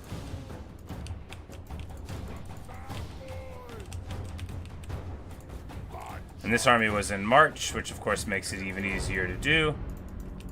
And, you know, that's the great thing about having more than one army in theater, right? You know, tries to ambush the one. They barely survive, and then now on the crackback, I mean, this might end up being, like, tremendously good for this war, and in fact is, right? Because that is 10 Skaven regiments of renown, 12 of them, you know. That's almost the whole kit and caboodle of RORs, which they're quite dangerous. There's only a couple of them that are meh, and, you know, once you get out of those, they're all pretty good. They take a good unit and make them better, but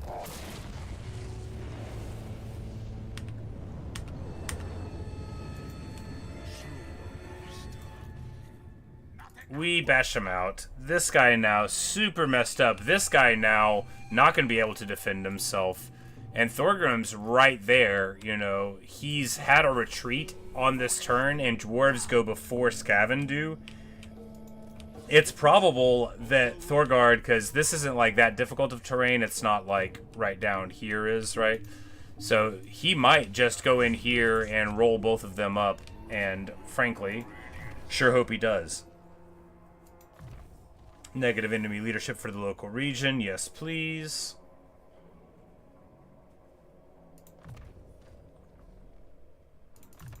A fine tool of butchery.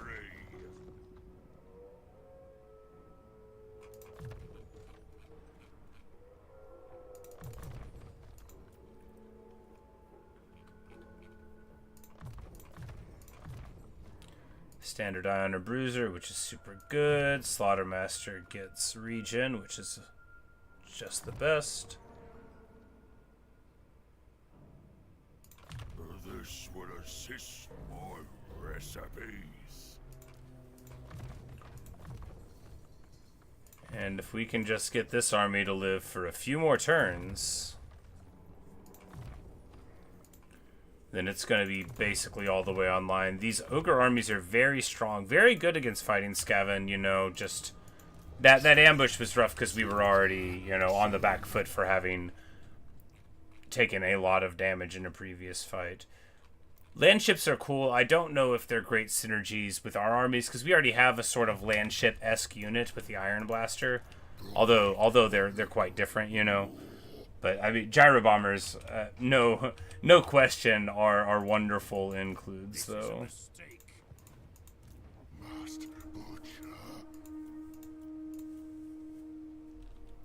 And old Furt here, he needs a home. Butcher in chief. Hunter. We can move down this way. Until we beat Moors, the presence of these heroes is probably just going to be like total and abject misery for our faction. But that's the thing too. When you think about making the hero stack, you know, how can you make it work? If Belegar gets in to Skaven Blight and burns it because Ikit Claw is far from home, that would be good. But I think what happens is Ikit Claw just burns all of this, comes down here, and then we have to deal with a level 42 Nemesis Crown Ikit Claw who absolutely still has a nuke. You know, maybe Skrag needs to come home to this war. Well, in point of fact, though, Ikit Claw and Skrag are only just a couple of places apart now, so... Of course, we are plagued, and of course that is incredibly annoying, and it'll go on for a few more turns, for 3 more turns, but before we get there, we should be put back together. You know, this is still very promising. It looks super rough, but this Skaven war, this is what it looks like when a war with the Skaven is going right. You know, it's, because they're on the back foot now. They are absolutely pushed back from here. And I don't think they can kill him. Which means... I mean, they're really, really messed up. We're about to get some momentum back. Unless Grimgor declares on Thorgrim. Because what we've done here is... Oh, goodness. Well, actually, Ungrim might be needing some help before too long, too. Yikes. Well, while we were thinking things were good in the south, obviously the north comes for us. Man, I love Total War. It hungers. The more.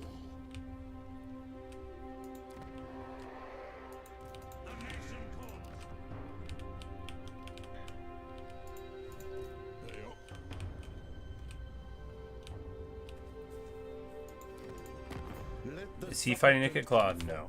He's just fighting Wulfric. Well, you know, to be fair, Wulfric is like next to Coron, so...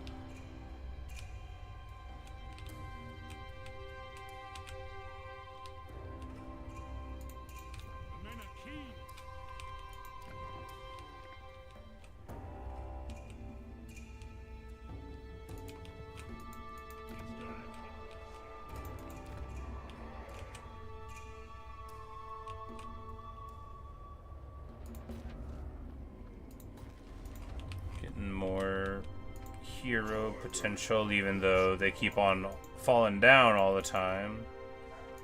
Theoretically, they could be good.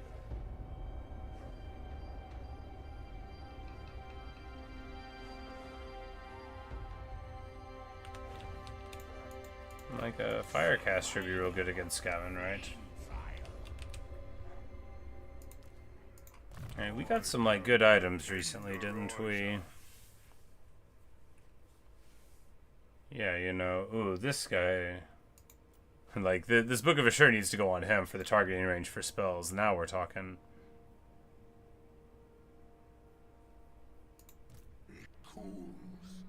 So, Greedy Fist gives...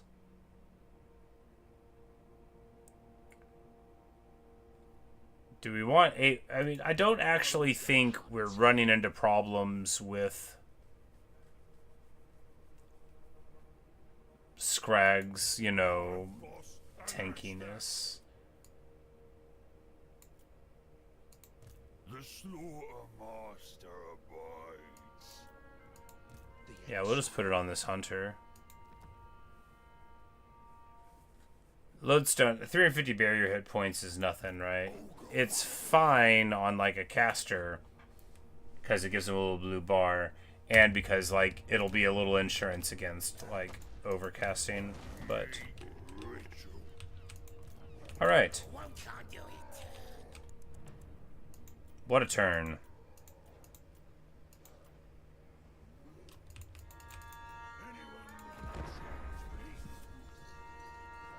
Importantly, though, we made what, like 45 grand off of the Brass Keep, which bankrolled several more turns and more recruitments for this, but yep. For all that Queek has been moving those heroes up, now he is moving them a little bit further away again. Feels good.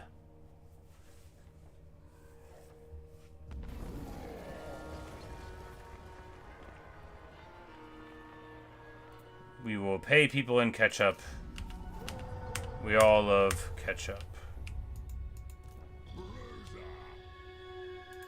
Consume. Ogre tyrant.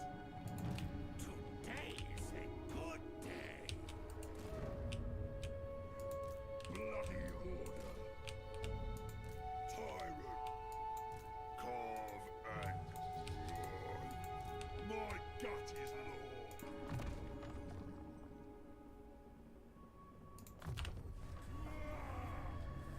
And this hunter, about to be a hero. Dude, getting the hunter onto a stone horn, like, that just... It's so good for an army.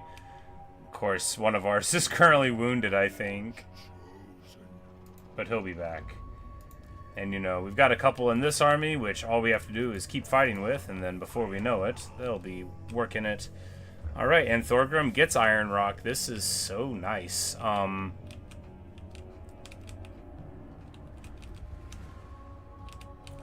Now, we just need to try to not get plagued. Where can we go that isn't plagued? Iron Rock is plagued. Boscaraz is plagued. If we go over the top to Barakvar here... Bitterstone Mine is plagued. If we hit Barakvar, then we'll be able to heal. And hopefully not get plagued. This is... It's great work we did against Queek, but he still is what? Like, he's still got 15 settlements, 14 settlements, and, you know, it says strength rank 30, but he'll be back before too long. This plague is incredibly annoying. What do we do now? I'm just going to take a short break. Be right back. And, I guess we'll figure it out.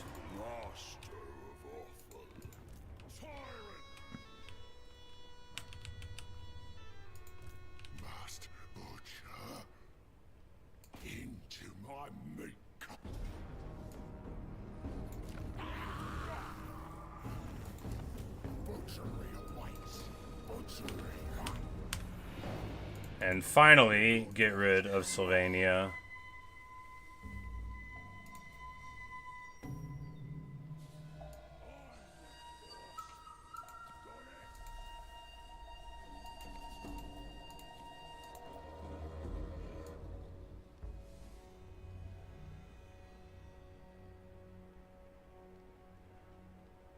Like, for fighting against Skaven, is more artillery really what we want?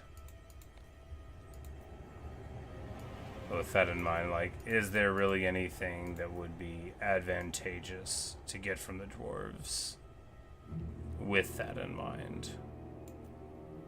I mean, probably not right now, you know. With an Iron Blaster, you can force them to give battle. We'll save for the Thunder Barge. Thunder Barge is great against Skaven, I don't care if it isn't. Because, yeah, it gets, like, all the way in, but at least the Empire is going to be responding, and Skrag will be able to try to respond in a couple of turns, because we can't get too close.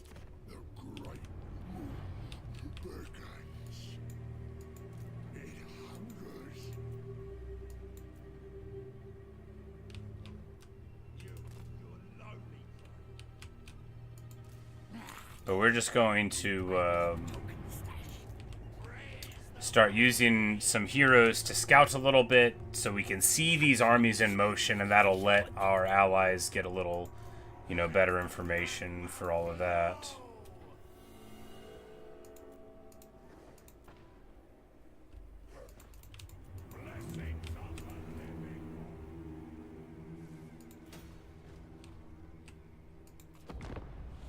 But I will be right back.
Alright, well, can we do anything here?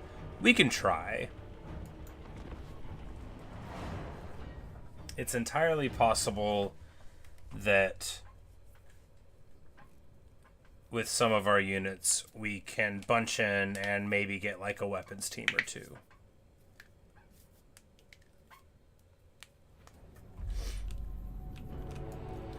And also, we'll get to see the mighty Ikit Claw nuke, which he will almost certainly use here.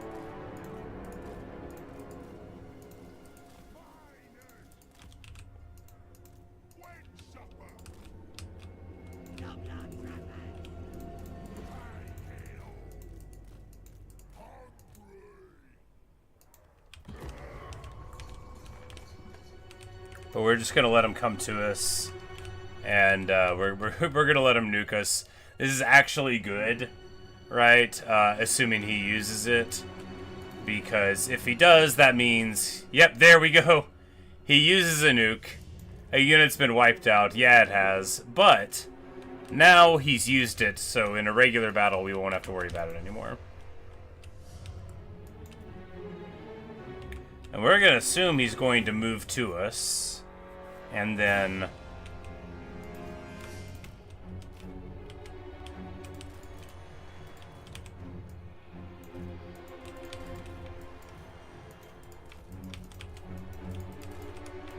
we're just going to try to do it such that we can convince him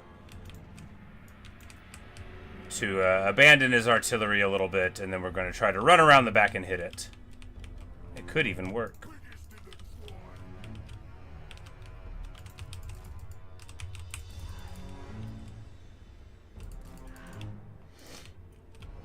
Like, beating Nick at himself is never really... Oh, man.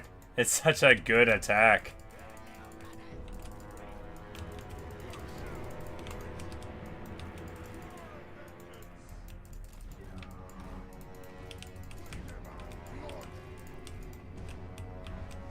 So they're pretty split now. That actually did a bunch of those, like, Noblars. I was like, how did they do that much damage to me?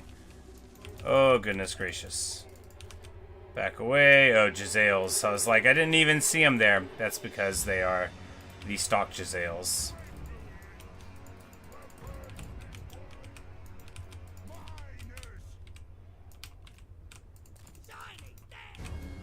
It might be the Noblar Trappers who do more than anything else here, right? The Miners with Blasting Charges are who's running this show.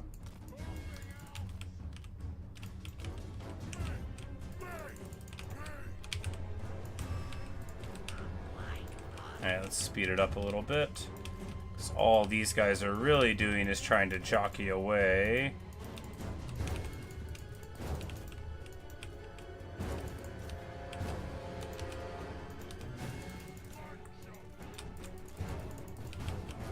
Alright, I think all we did was get into neat lines for these Rattling guns to shoot. Oh, they're Jezzails. That's not so bad. Super bad, though. But not as bad as Rattling guns in a line are.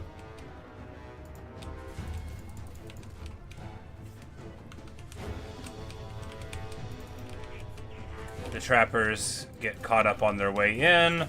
And of course, now that we've engaged over here, they don't care about these forces. And we get nothing. I think we're going to get nothing. Yeah, man, they're so fast. Oh, it's so annoying. I don't think we're going to get anything out of this. Let's just... Yeah. Yep, you know, it was an idea. Not a good idea, just an idea. I don't know why I thought with all these monstrous units we should be able to get like one freaking artillery piece offline or one weapons team gone. But it does not look like that's gonna happen. I'm the worst. Yeah, they can't even hurt them once they're here. What? Like, what's going on?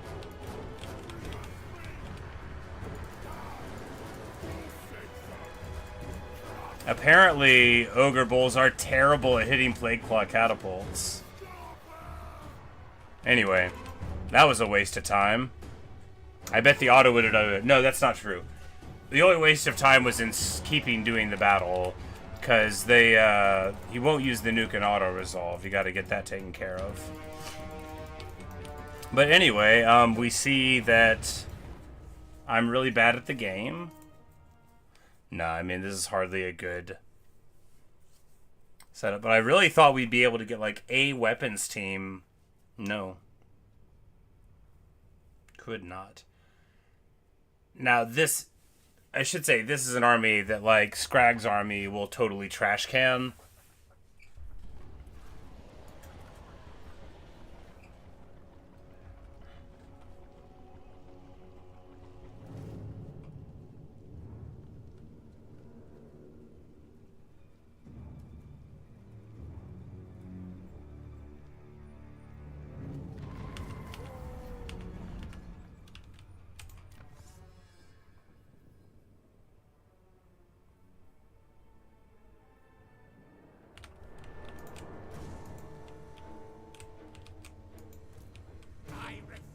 Because, like, Ikit thinks he wants to brawl, but this is gonna be sorted out in one turn. This plague is. He can't get to us in one turn, which means we're fine. I guess we just tried to upgrade Grinsot anyway. I hate this. We are never getting another camp, right? Well, no, that's not fair. We can just move him up to defend it. Or this guy. This is like...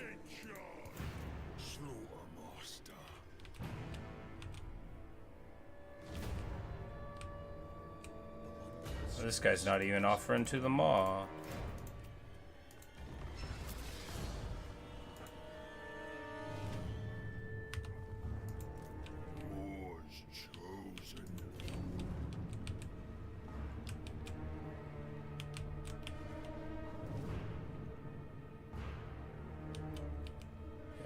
We can go in here because we need to deal with the Ikit Claw incursion like now. Because if he's got these lands here, he could build them up. But if not, then he's got to go all the way through the Wood Elves again. Which, even though Durthu is like not fighting them right now, pathetic. But you know, he will eventually, probably, maybe. You hate to think of Durthu as a guy who's just gonna let Ikit Claw burn down some of the forest and then stay.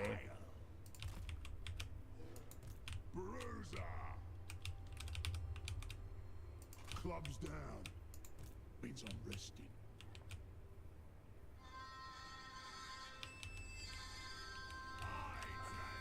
Alright, so... Slaughtermaster.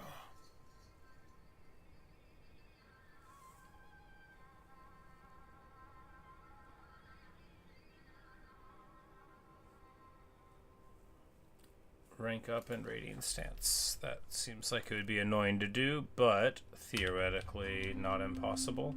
I mean, I guess just you attack a settlement while you're in raiding when you feel like they're weak.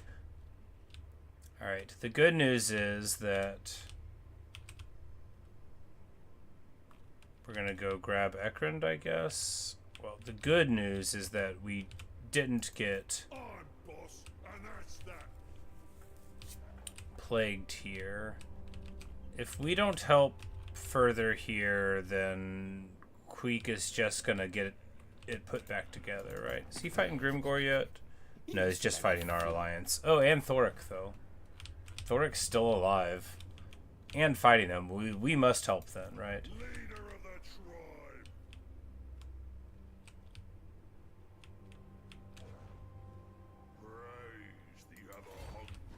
Well, I guess the thing to do is send this army to take the fight.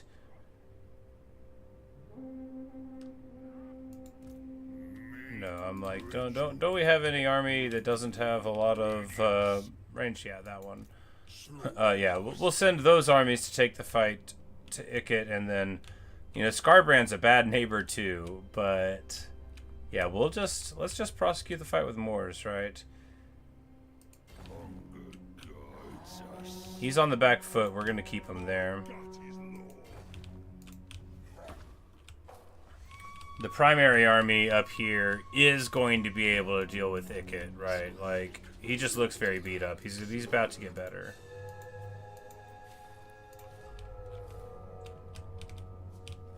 Because there's problems here in the north, right? We don't... What's Striker doing? Oh, just fighting the Challengers of Corn. Well, that's nice. But if we don't get here to assist Ungrim, he's gonna crumble. So it looks like Skrag's never going back home. But if we can deal with this, then we can go over here, and you know, it's a very dynamic sort of situation. Oh, this guy's back! Huzzah!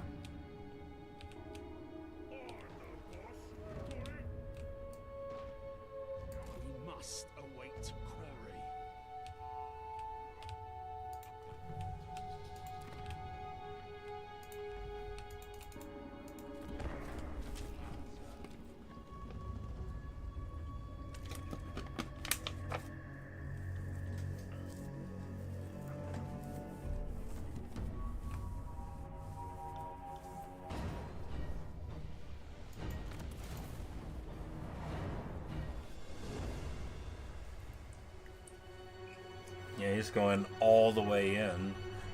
He might pop that camp, in which case, well, then we can deploy it somewhere else, I guess.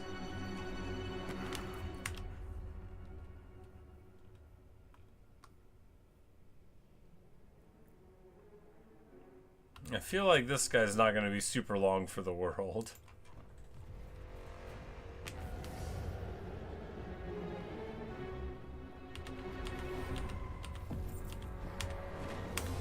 Hey, and Zufbar gets confederated by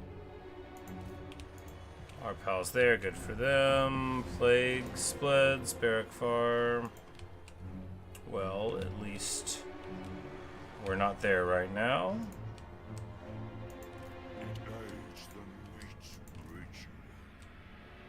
Our preparations are incomplete. It lights the fire mouth.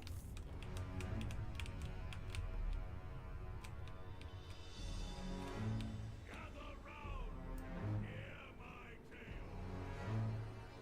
Led by the The Sire, my preparations are incomplete. on your feet. Raise the fire.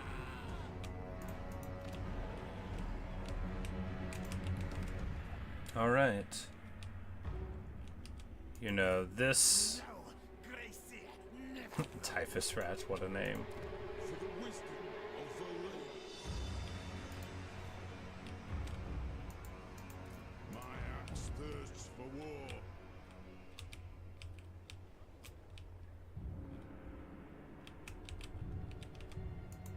The axe thirsts for war.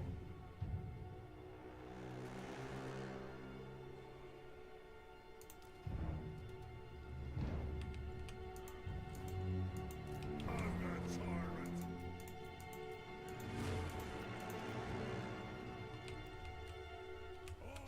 So, Ikit went over here.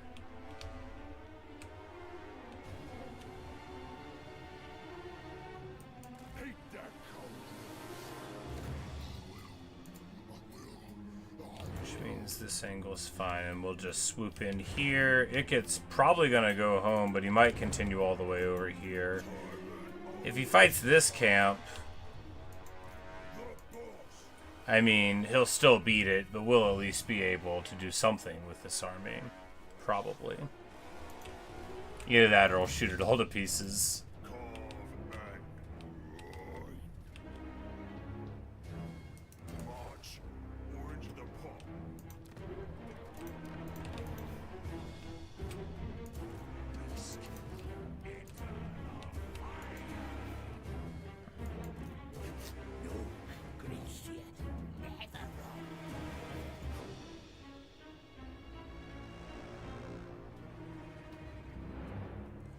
So, like, they got their own Skaven plague. Because it's only some of the Skaven factions actually need it. Oh, that's so funny.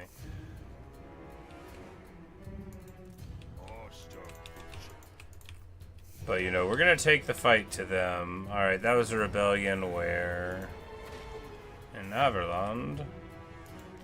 Well, we'll be able to put that down.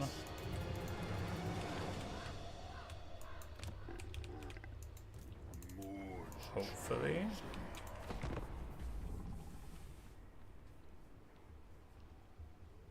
Man, if this dude comes in and takes Grinsod away and I don't get a third camp...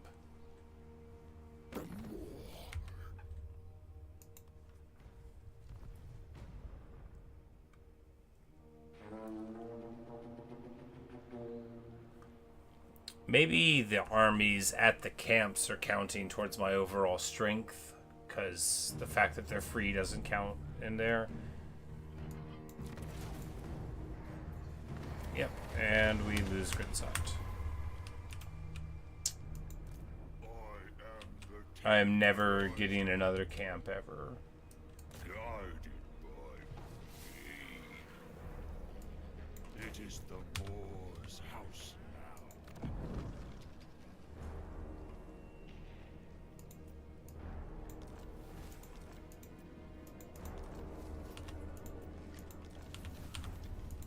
Butcher in chief.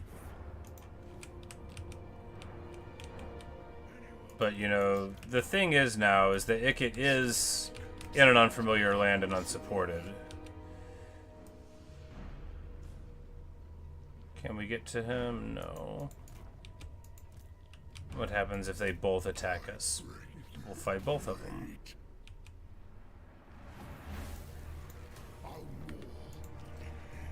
It's ours now. The Not possible. Impossible.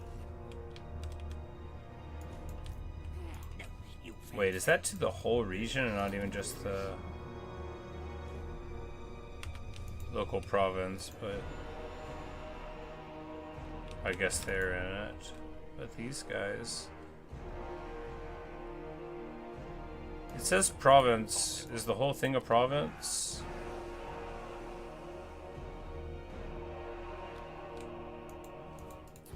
I thought they were all provinces. No, they're all settlements. Okay, so it's the whole province. That is so good. I've been thinking. I didn't realize why our attrition was working so well, but that's excellent. Very good indeed. Retake the realms. And I guess these guys now run the risk of getting plagued. I wasn't paying attention to where we were going, so if they get plagued now, I will be a very sad boy. Oh wait, no. We can move. We probably won't get plagued now then. Gets me what I want.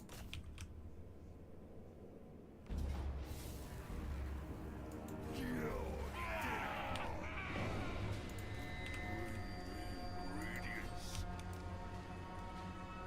This way. Tear you apart. And we'll get to take Valia's sorrow. Glorious. Loser gets it. My kingdom.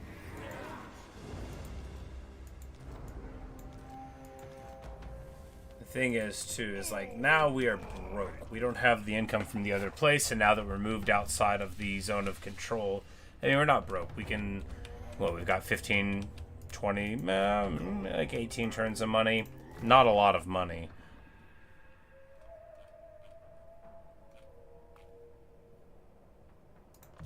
A fine tool of butchery.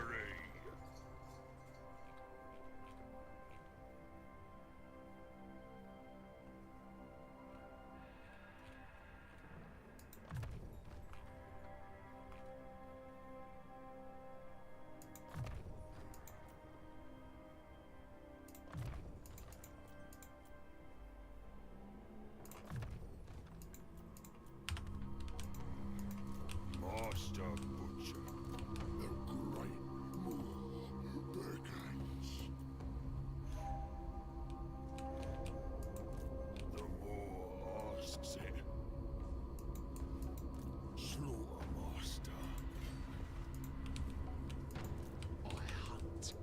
Alright, and this guy needs to get into an army. This guy needs to get into this army, because this army still stinks. That's right, we never like improved it much. We just said, alright, time to get thrown back into the grinder. We're running regular ogre pulls in it. I mean, it's a fine army still, you know. We can get work done.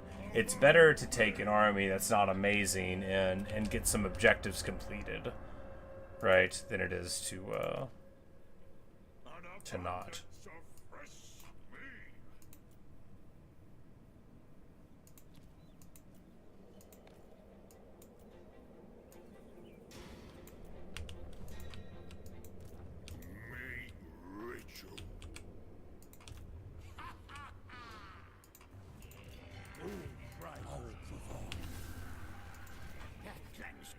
We knew they were here, but this will at least let us see the size of the army, right?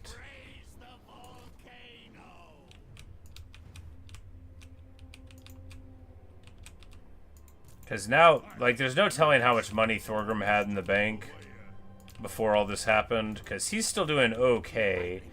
And Queek is here now. Is he going to move for Karak 8 Peaks? Is he going to try to fight these armies? These are questions.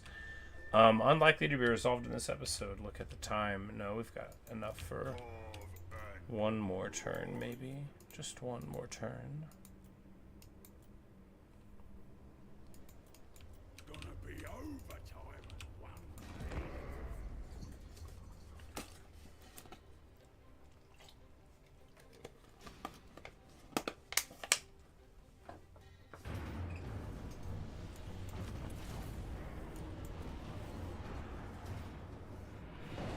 Wait, what?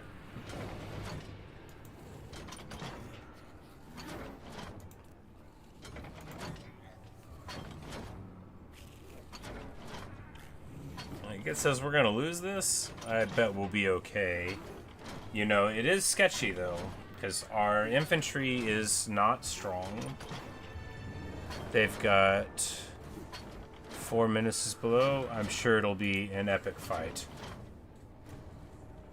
The thing is I hate to start beat up, you know. Oh, and we are defending a siege. Well, you know, I guess I should have anticipated that this could happen.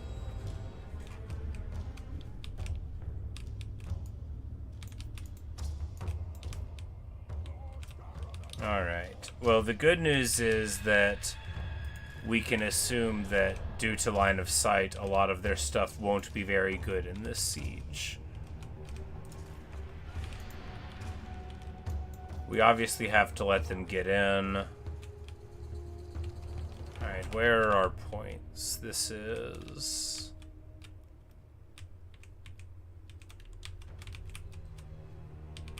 the internal point, and we've got a bridge. And this, so if we go like...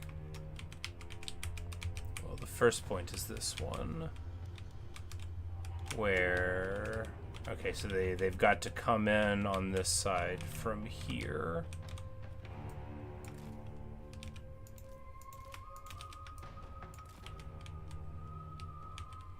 Can't get up this way, so they try to turn in this way.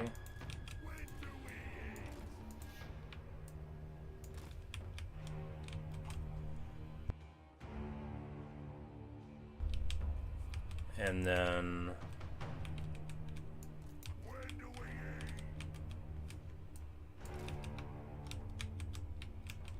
well, if we just go like here, we can cover both of those sides, because they have to come in that way or that way to get here, and they can't take the final one first. And then Skrag and Brag and all of them will be able to have a party.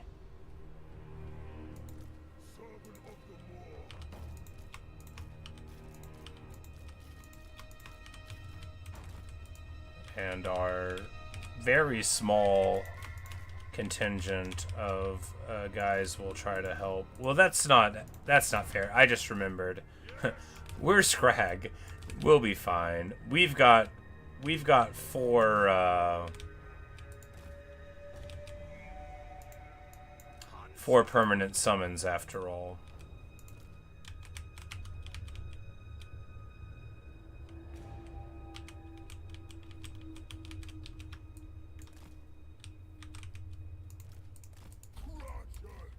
And we can put the artillery right here, right? Although,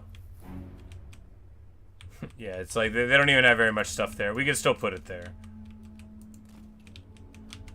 Do we just run out the front with our crew? I mean, yeah, maybe.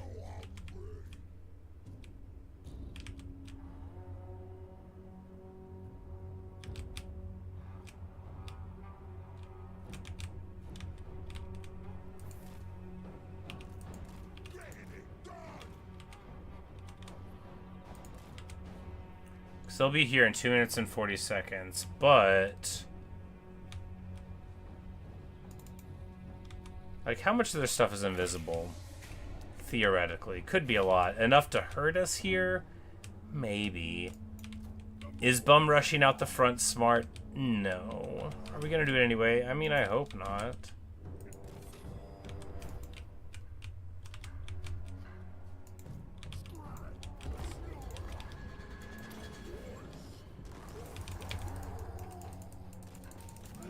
Because, I mean, if we just get the Gorgers here, that's one thing.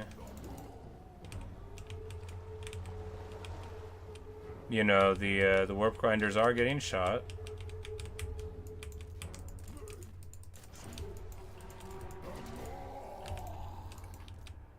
You know, I think we can get in and get out before anything bad happens.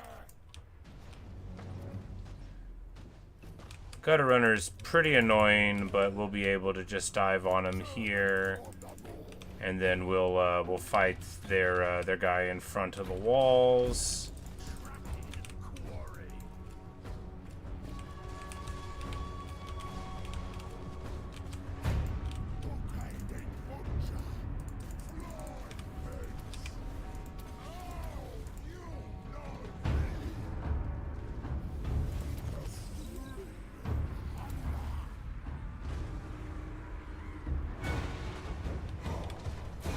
Because this guy does not know what he's in for fighting against Bragg, like...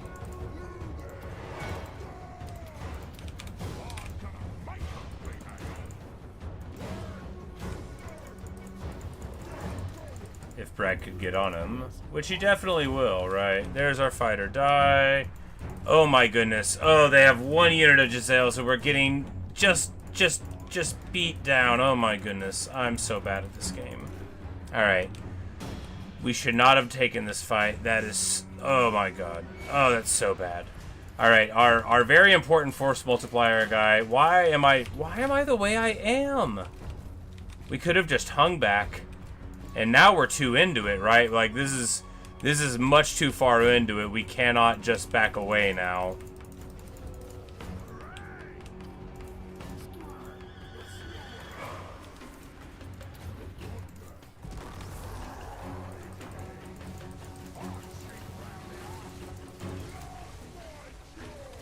I mean, really, I thought we could snipe some annoying artillery, and, I mean, maybe we could have. The thing is that their reinforcements are coming in, like, right now, and my guys are sitting still over there. This is very bad. It's not quite total disaster level yet. Just because we can probably run away inside.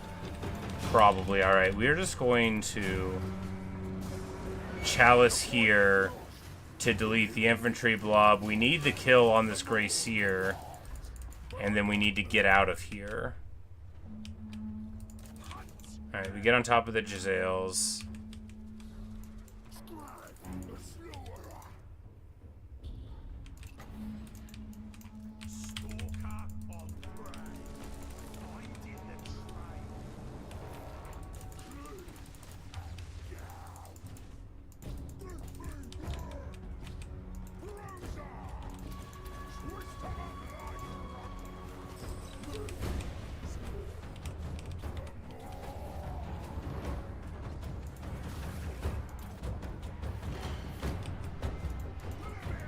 Alright, the good news is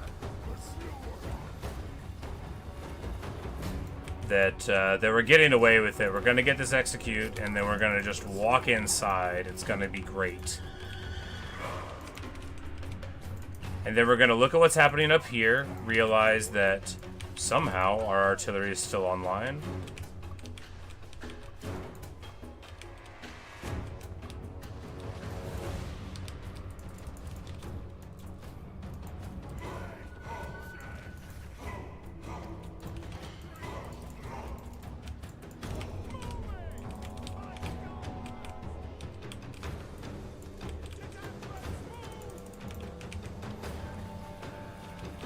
Packmaster's inside, though, and that'll be a great target for gyro bombers.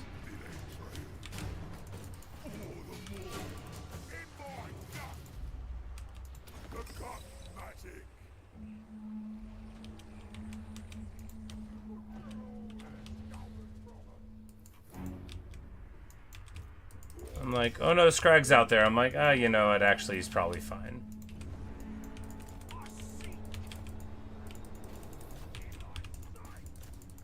But let's get everybody else inside. After all, ooh, boy, Jezzail's about to shoot my poor little gyro bombers.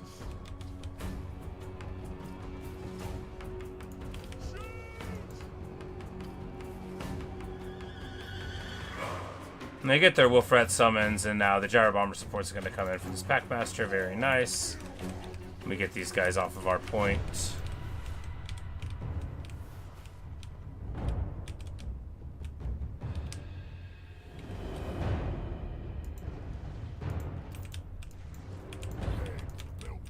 They try to flee through us, which, you know, bold strategy. Let's see if that pays off for them.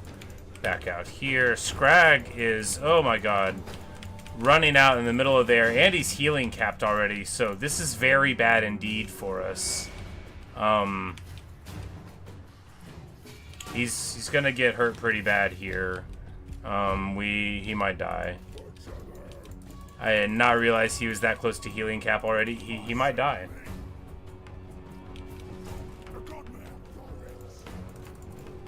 But maybe we'll be able to save him.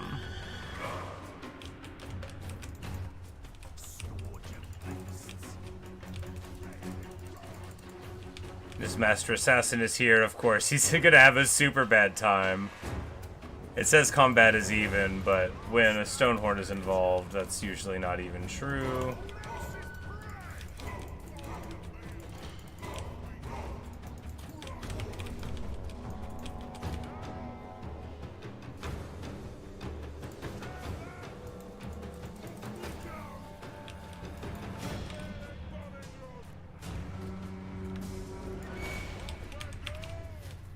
Alright, Skrag gets out alive. Good, good, good. And I think actually their army lost him pretty soon. I don't know how, but oh, it's because we don't have the large battle turned on. That's right, I did that.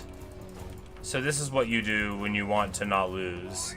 We probably could have won a large battle, but that explains why it's more manageable.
They try to bring this team up behind. Never gonna work. Oh my goodness. Okay, so while we were fast forwarding, we were getting shot by a master assassin. I'm like, what was doing that much damage?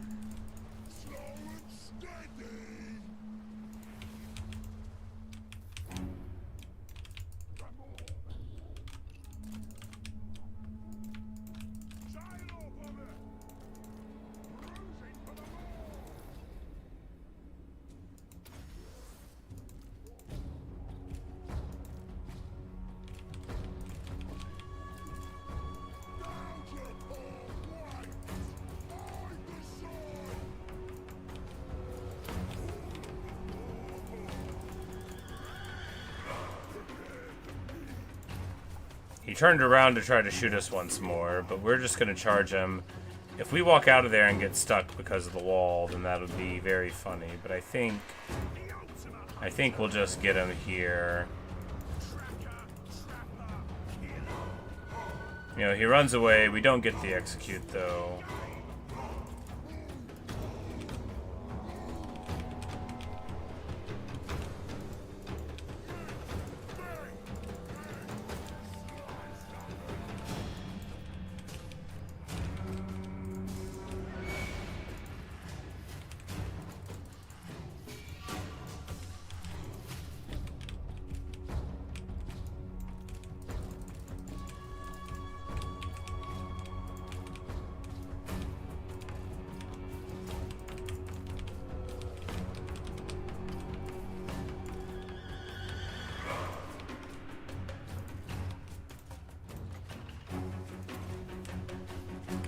You know, thanks to our mighty restock ability, our gyro bombers are gonna be in the air still, doing well. Oh goodness, the iron blaster's caught out. But the mutant rat ogre is walking into lead belcher fire, and that is the thing about this hallway. It is a good hallway.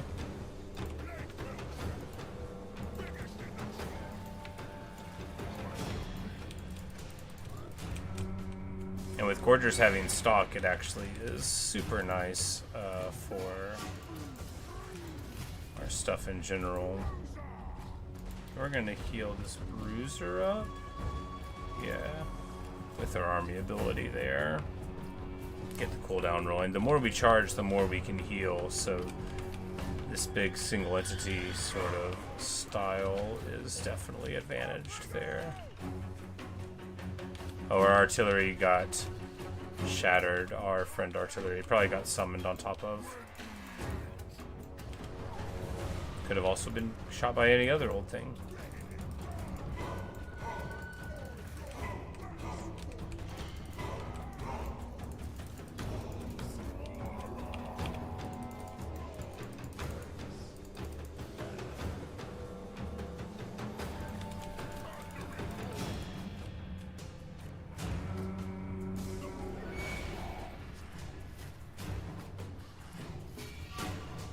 Oh, because of Bone to Pot, we have like a permanent reserve modifier increasing. That's just so good. The mutant rat ogre gets tuned up. We're gonna put it to slightly forward here, cause oh my goodness, yeah, because that's exactly why. Because if you don't notice that suddenly they have Giselles inside.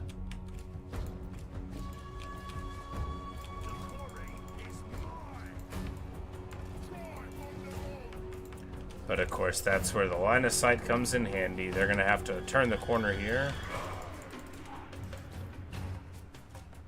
These poison wind mortars, how do we deal with them?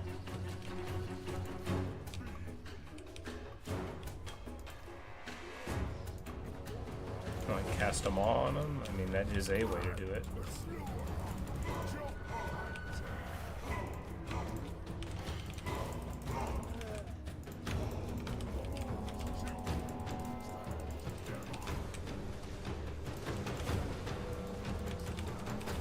We really took way too much damage on Skrag early for him to be at healing cap already in this fight.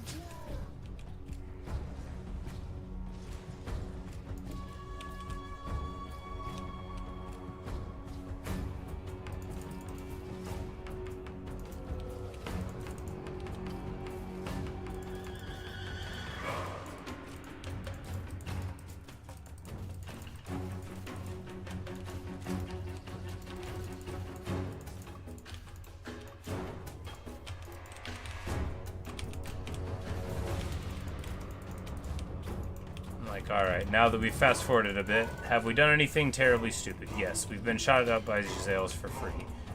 But we're beating a doom wheel, and that's good.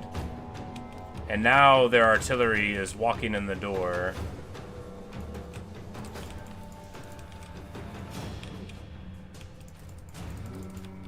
So we're gonna get on top of them.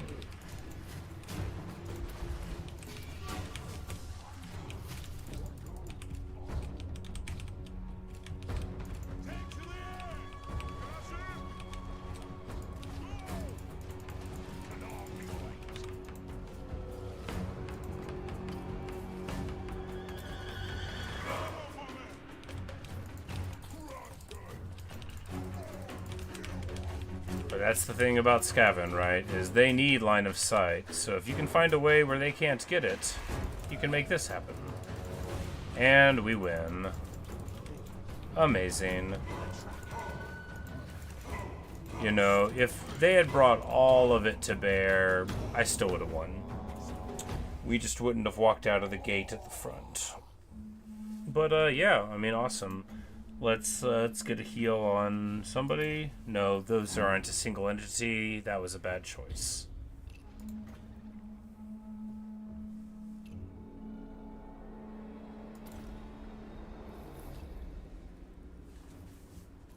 But yeah, you know, awesome. Now chasing them down a little more would be real good.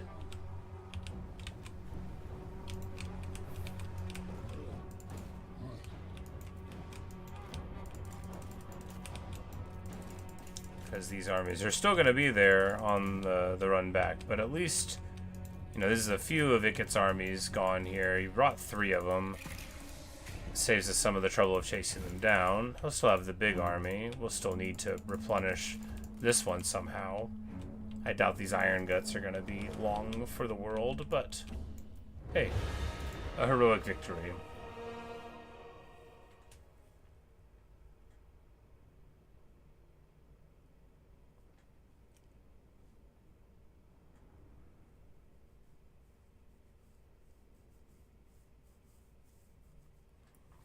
I don't know if we need the Deathcaster in this army anymore. I don't think so. He'll be fine somewhere else, right? I mean, Death's a good school, and I like it, but when we have Skrag to do the Maw and Brag to go hit people, you know, a Spirit Leech or a Purple Sun isn't as attractive. We lose our artillery. We hardly knew her.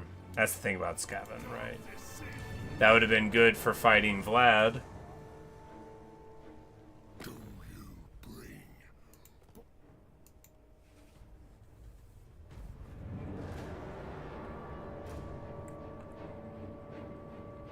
We can see where Ikit is, the old Nemesis crown marking him. Marius wants peace, but that's not going to happen. Oh, and then he's just going to take more of my land. Got it.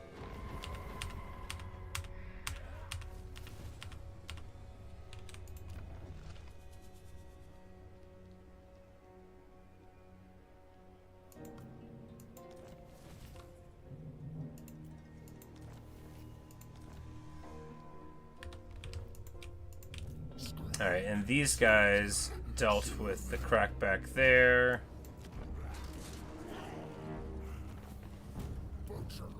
Oh wow, the Iron Guts actually lived through that with one model in the earlier fight, and then they get to eat so much that they're put back together again.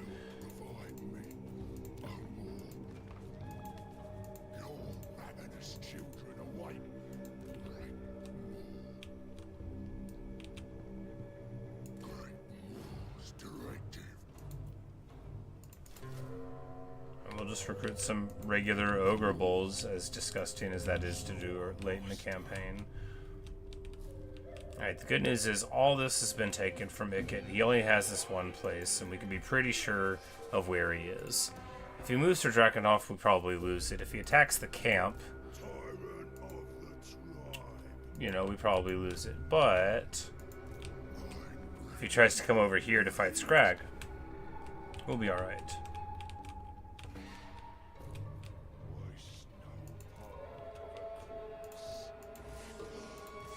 see, this is where he's trying to get back together again. So we move on 8 peaks.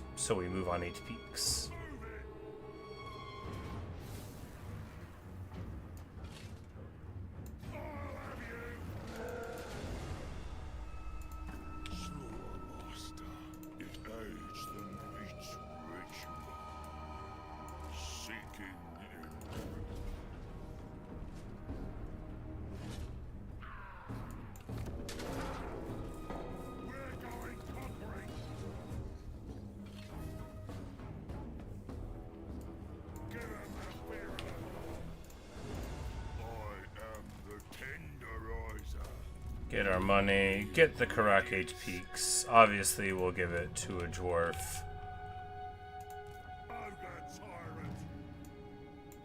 You know, we're not a monster, we're merely the greatest ogre in the history of the world.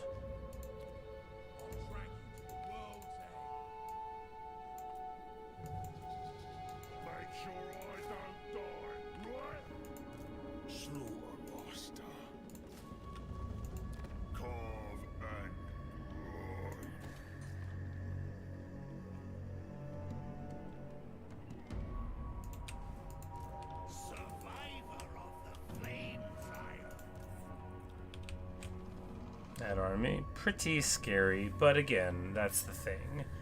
When you look at the first half or the last half, you're like, oh, this is bad, but then you think, okay, a Giselle and 3 mortars and a warp 5 thrower and 5 artillery units, how are they going to defend 10, you know? Well, probably pretty easily, depending on which army they're looking at, but...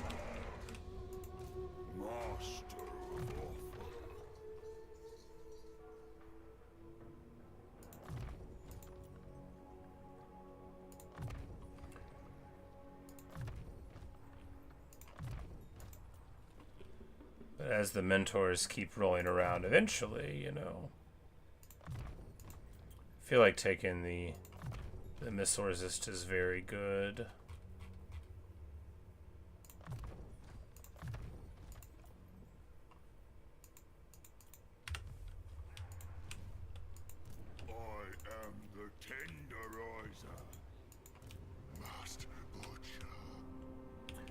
At least now, Ikit, you know, Ikit was never what Moors was, right? He's still incredibly scary and, you know, a veritable thorn in our side, but, you know, if we assume that Belegar could win this fight, even though he can't burn down Skaven Blight, you know, someday we could go do it. And Ikit is, you know, he's got other problems. You ask for a boon.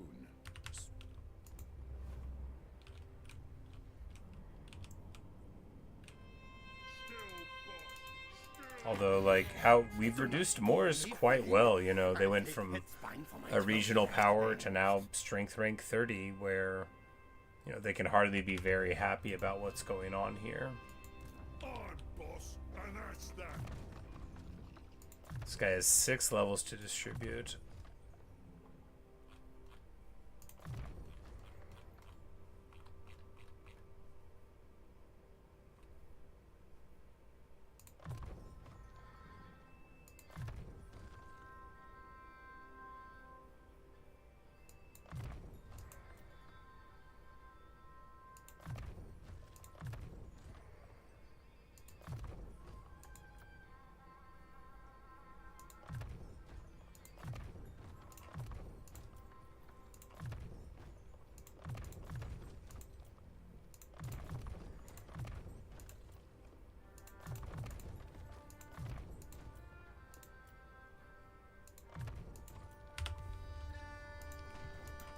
Very, very strong heroes indeed, and of course, as soon as you start getting a few more of them to level 30, then it all starts rolling.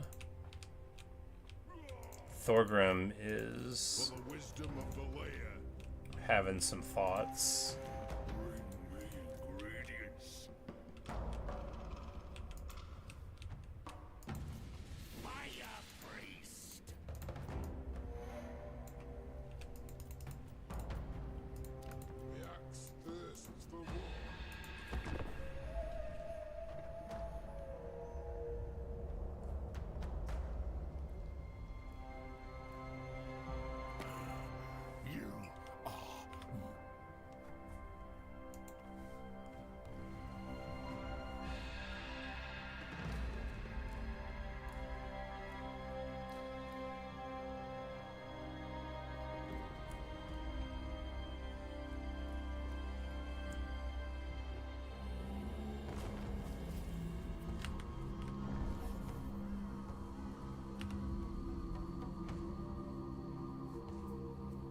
Now we get this lead smash ability, which is actually super good, right?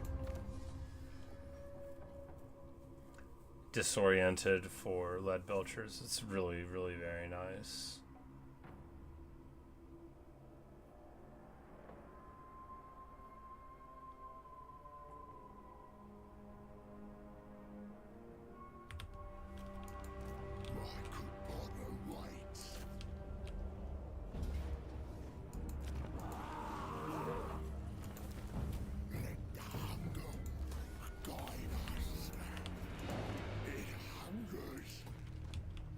At least with Skrag here, we'll get really huge growth levels. You know, even just for a turn or two, it might help.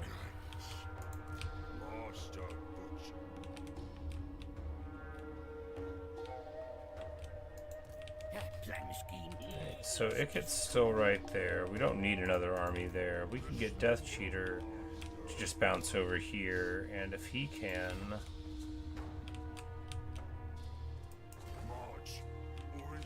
You know, if we can pop up here and win some battles, that would be good. But, I mean, we're about to end the video. But, you know, in the future, that could be good for him. Let the magma flow!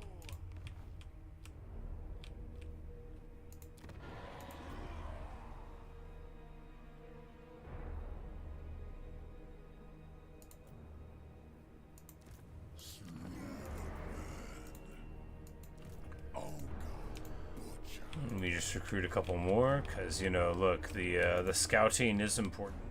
The scouting lets us be confident. Because if we know where they are, and we know where they aren't, because if this fool moves up to Valiasara next turn, then we'll just be able to hit him on the crack there.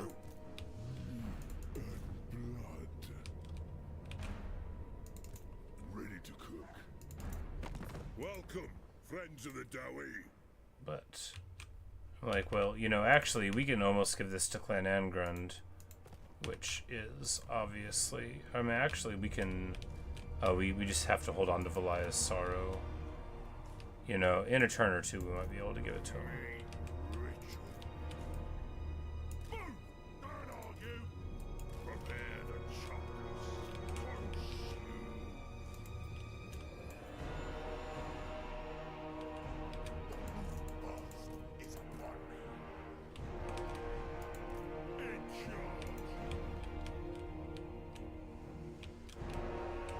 Alright, well, what a great session it's been. These Skaven wars are really taxing my abilities as a player, such as they are. But importantly, you know, like, we're just working towards victory conditions, right? All we gotta do is fight more. And then we'll be able to recruit more globally, which is, I mean, fine, but not... it's hardly cool, you know. But anyway... we return next time, you know, more of this. Because once we... this war is going amazingly. Like, such as it is.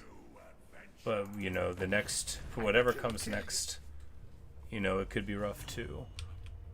Scarbrand. Khorne actually seems like it'd be super fun to fight as ogres. Very shootable. Greenskins, well, you know, after fighting Skaven, fighting greenskins could be a breath of fresh air. But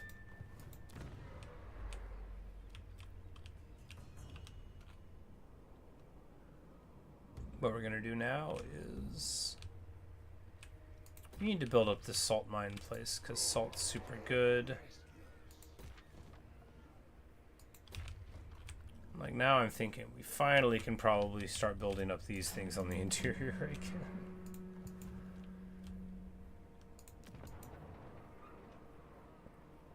The moot is still in danger, because once Skrag deals with this little thing, we probably need to go up here and push back the forces of chaos with him.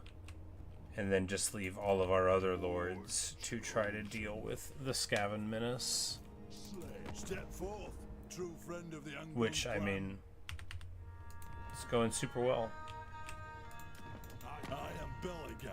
You should be able to give Belegar the 8 peaks no matter where you are on the map. But that'll be an emotional handoff in the next video then. Butcher in chief. Ogre Butcher. Get moving. Like, no, let's go on the other side of it. Magician of me. Magician of meat, indeed. Well, I've been having the best time, but it is time for me to go to bed. I will, we'll be coming back to this campaign before long, maybe tomorrow, but anyway. Skrag, so grotesque.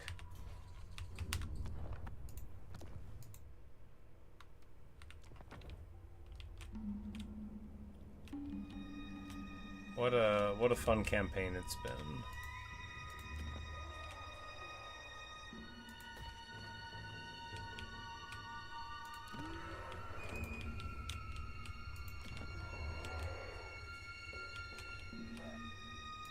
Wissenland can wait. Our meeting cannot.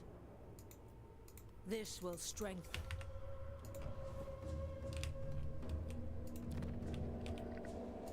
The dead are thick about you. Welcome. It seems. I'm like, that's right. We need to help us without. Before we end. Bring me law and lost wisdom, and I shall treat with you well. I mean, but really, probably giving some of these places to Franz would be better. Not the ones that have trade goods, mind you. But anyway, before we get to too much thinking, I should remember that we were actually ending. But alright, well. Excellent video there. You know, the armies are okay. I sure wish... It's like, man, when you look at the difference between Iron Guts and Ogre Bowls, right? 70 armor, 15 attack, primary armor piercing. It's just like, man, are they ever so good. But I guess they have unyielding assaults, which must have been through...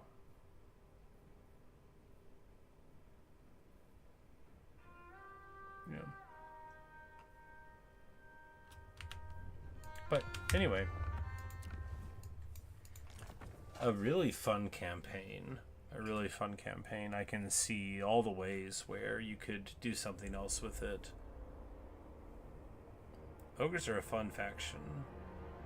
And importantly, there's a bunch of stuff that's like not good against them, which makes them fun to play. Oh, they did warp lightning again. Yeah, so what, Anyway, thanks for watching. Thanks for listening. Hope you've enjoyed. And might play this when I wake up in the morning. It's probably not useful information to anyone, but there it is. Anyway, good night, Neo, if you're still here. Good night, everybody. See you later. Bye.